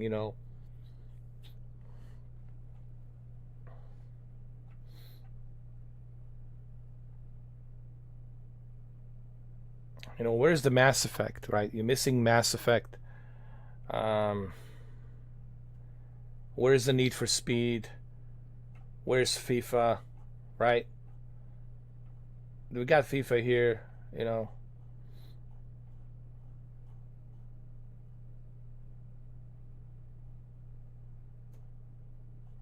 We got no FIFA, we got no Madden, there's still a lot of stuff missing, guys, and again, the reason I criticize these companies because I want them to do better. I know they can do better. And all it takes is communicating with the publishers and developers and making a compromise. Making a compromise and saying, hey, let's work together. Let's work a deal. Let's sign a contract. And let's work a deal for another 10 years. We can do, or 5-year contract or whatever. Let's work on a deal. Let's work together. Let's make this happen. And I think they can make it happen. NVIDIA, it's not a small company. And NVIDIA works with developers, just like AMD works with developers. And they can contact publishers and developers and negotiate all the time. I don't know why is this such a difficult task for NVIDIA to do. If they want to be serious about Geforce Now, then they need to get serious. They need to really start talking to publishers and developers. It shouldn't be that much of a problem. And I think that's right now that's stopping it from being good. And they jacked up the price to $10 instead of $5. And then you're like, hey man, I'm paying $10, but dude, where's FIFA? Where's Madden? Where's Call of Duty? Where's all these other games? Where's the Battlefield? There's a lot of stuff missing here. And you want me to pay this much? Again, you have to look at it from a customer perspective. Because the customer, it's always going to ask that one question. What's in it for me? What value am I getting? And if you fail to tell the customer what value they're getting to convince them, well, then you're not going to make the sale. Then no one's going to join. And they'll say, the hell with this shit. Just like Shadow. I mean, there's tons of games you cannot play on Shadow. You can't play Flight Simulator. You can't play a bunch of other games. And you're like, what's the point of Shadow? You catch my drift? You guys catching on what I'm saying? This is the problem that I have with these cloud services. You know, this is why I don't talk about them that much, because of this. Let's look at Luna. Where's Luna, man? See what's new on Luna. Luna, there's Luna right here. I need to probably update my Luna. Oh, my Luna doesn't work. Uh-oh. Uh-oh. Uh-oh. My Luna has died.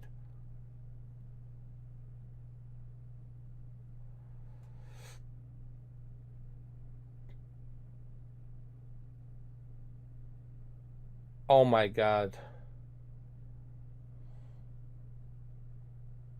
I can't believe this. The Internet Explorer. Oh.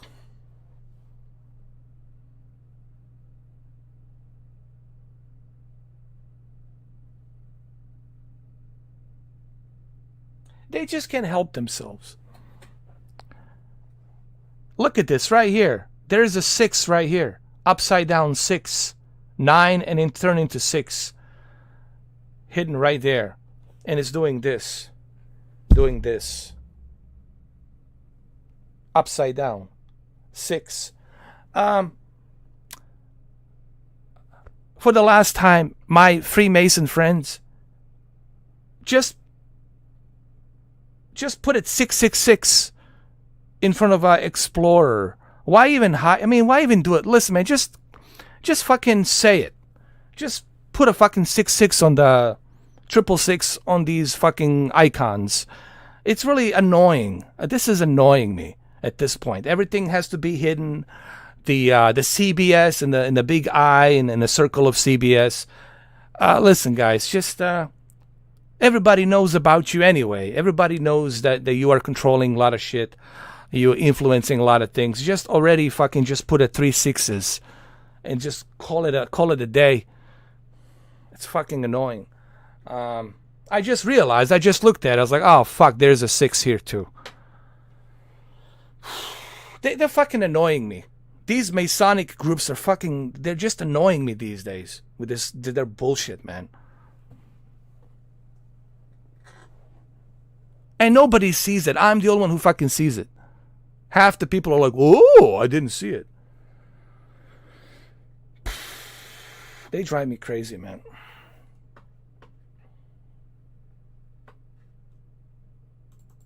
They drive me fucking crazy.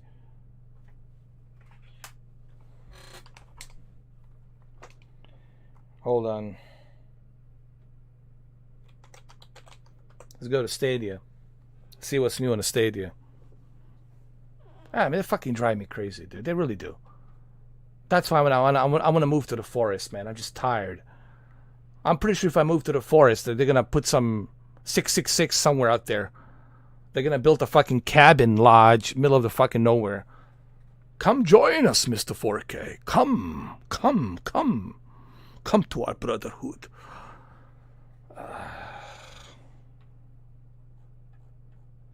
Let's see what we got here.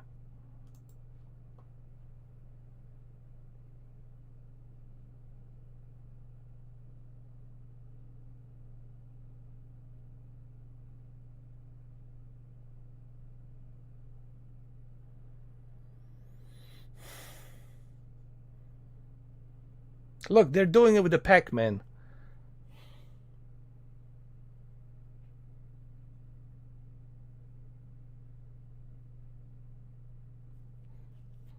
Look, even with the Pac-Man, look at this. Right here. There's the all-seeing eye. There's the ruler. There's the pyramid. Pac-Man. Oh, God.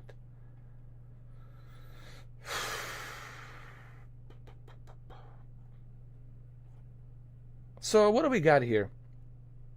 Let's see.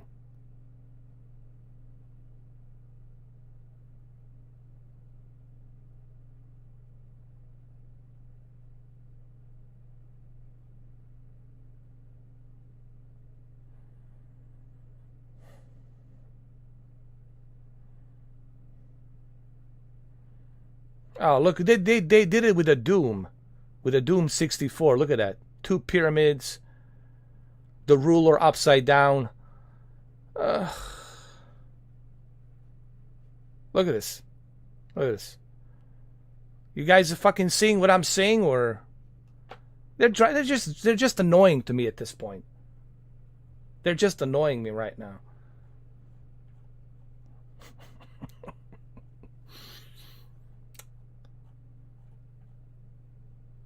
Hey, look at this.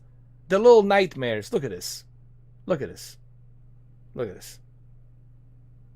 They can't help themselves. The little nightmares. And the all-seeing eye. Lucifer, all-seeing eye. They can't help them fucking selves.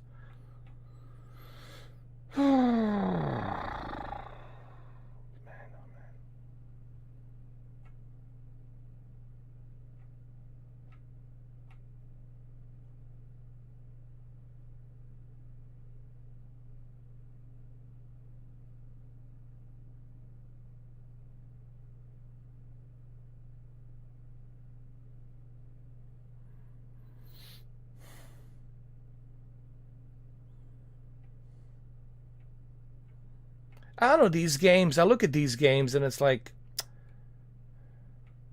am I really going to play these games? I don't know. There's nothing here that interests me.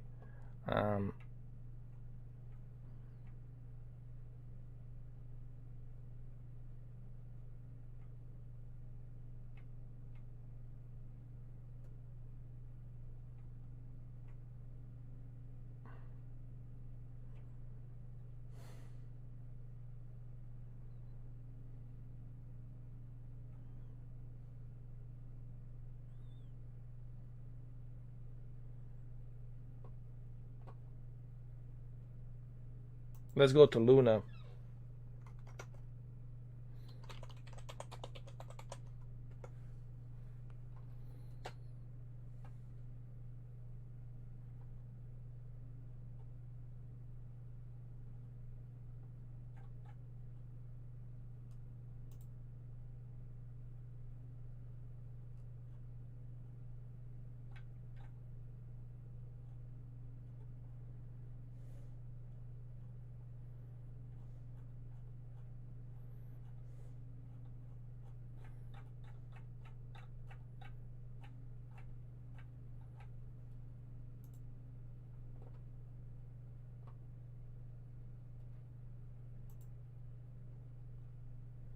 We got Rainbow Six, The Siege.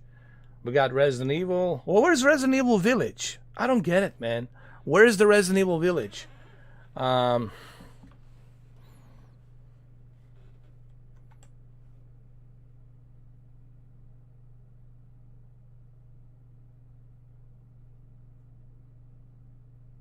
Pentagon's report. No, they're not going to be honest. It's a smoking gun, man. It's a misdirection. The reason they're showing you the UFOs because they want you to pay attention to the UFOs instead of what they're really doing. Remember, if they're Marceau, if they're telling you about something, if they're showing you something, they want you to focus on that. Okay, how about this? And I know this is maybe not a best example.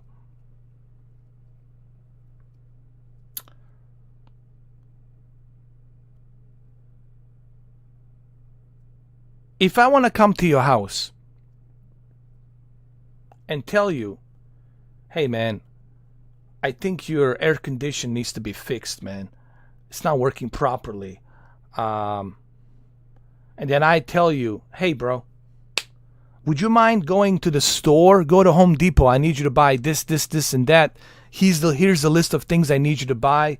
I'll be here at your house, making sure everything's working properly, making sure you got enough Freon into your AC unit.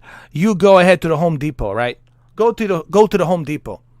So I'm telling you to go to the Home Depot. Just like Pentagon is telling you to look at these triangular objects, right? So I'm telling you, giving you the misdirection, telling you that I need some tools, that I need some material. I want you to go to Home Depot, right? While you are driving to the Home Depot, while you're out there looking for all these list of materials that I need, guess what I'm doing? I'm doing something in your house. I'm installing the hidden cameras, putting a bunch of different hidden cameras, and I'm going to record you. I'm going to record your wife. I'm going to record everybody, and I'm going to use it as a blackmailing. And you're not going to know that I did it, but I'll blame somebody else that did it. But it was me who did it. It's called a misdirection. I'm just giving one example. Maybe it's a shitty example, but I'm giving one example of how these groups work.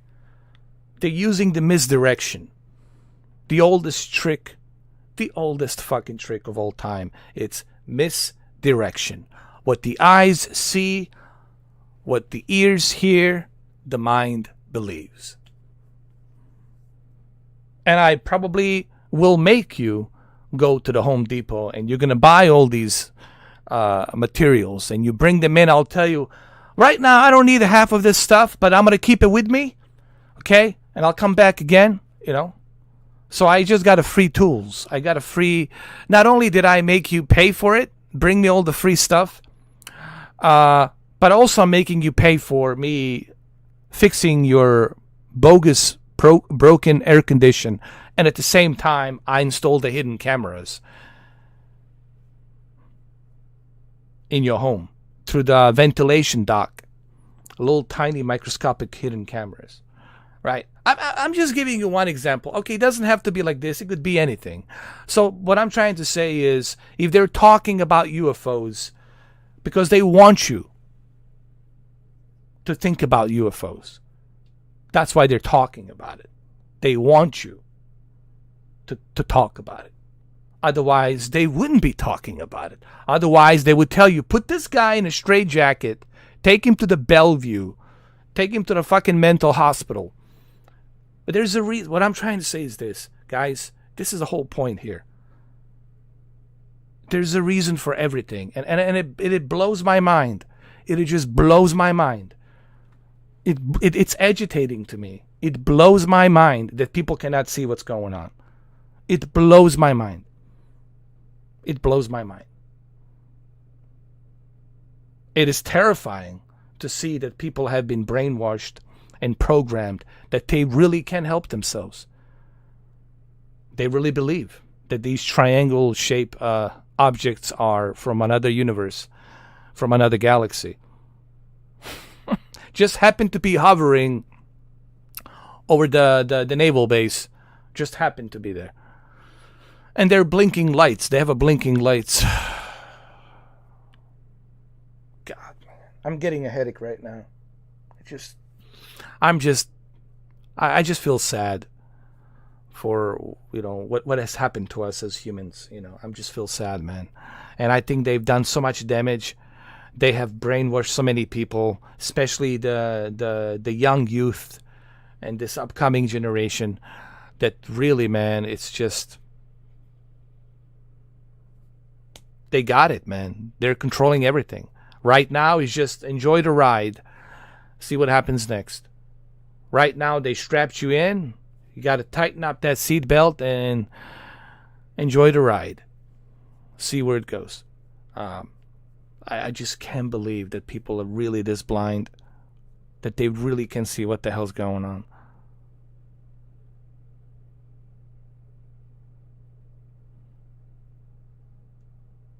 Really, it's sad that people can't see what's going on. It's really sad. They think that there's some kind of a, savior out there who cares about you and is going to save you, is going to take care of you. There's nobody out there that's going to save you. What's going to save you? It's your conscience. You waking up, your conscience, and you trying to realize, hey, wait a minute. Hold on a second here. Wait a minute here, man. Something stinks around here. Something doesn't make any sense around here. Why should you know this? So that way, at least you can save yourself. When the shit hits the fan, you can avoid it. You can escape. You can go somewhere out there, write it out. So that way you're not stuck in the chaos. So that way you're not dealing with the chaos. Or whatever it is, the plan that they have. 10 years from now, 20 years from now, whatever the fuck. You know, so. But anyway. No one's going to save you, man. Unless you save yourself. So I don't know what else we have here. That I really don't know. Look at this. There's just dead end, man. Guys, this is why the cloud gaming to me right now is just drought. It's dry. I don't see anything with cloud gaming, dude. It's just, yeah.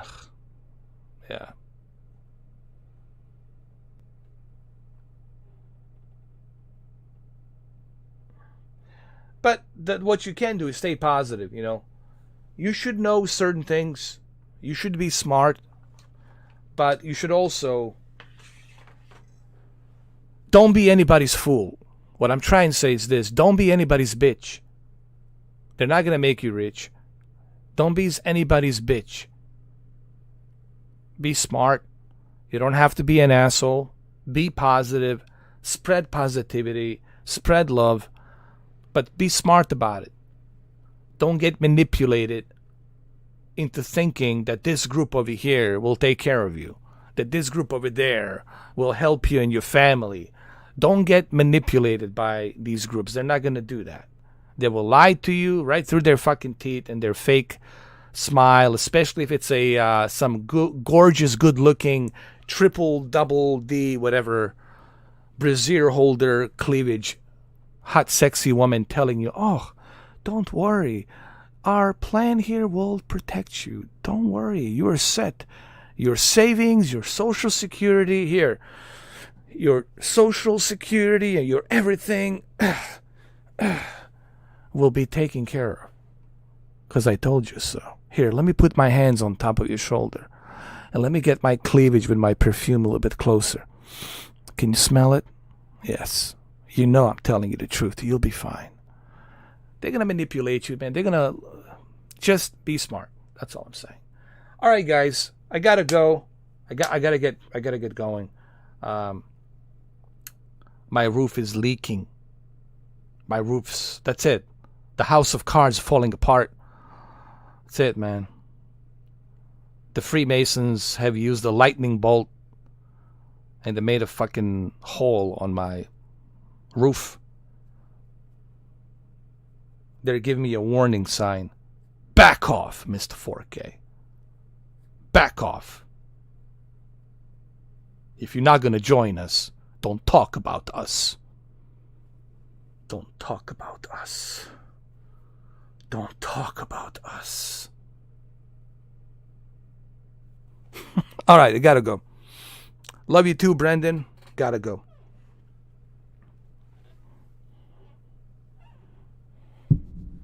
Stay safe, guys. Be good. Spread positivity. Spread love. Remember, the one thing they can't take away from you, it's being pure. Your love, your spirit.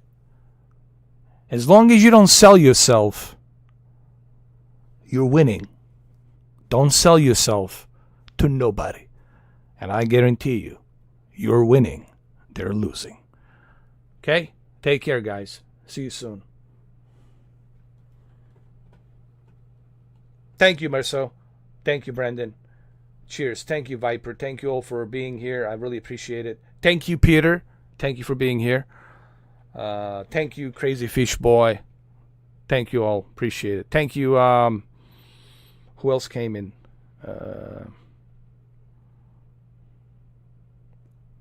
Sorry if I can't go through the list of everybody who was here, but thank you all for being here. Arman, Balagan, Arman, thank you. Cheers. I'll see you soon.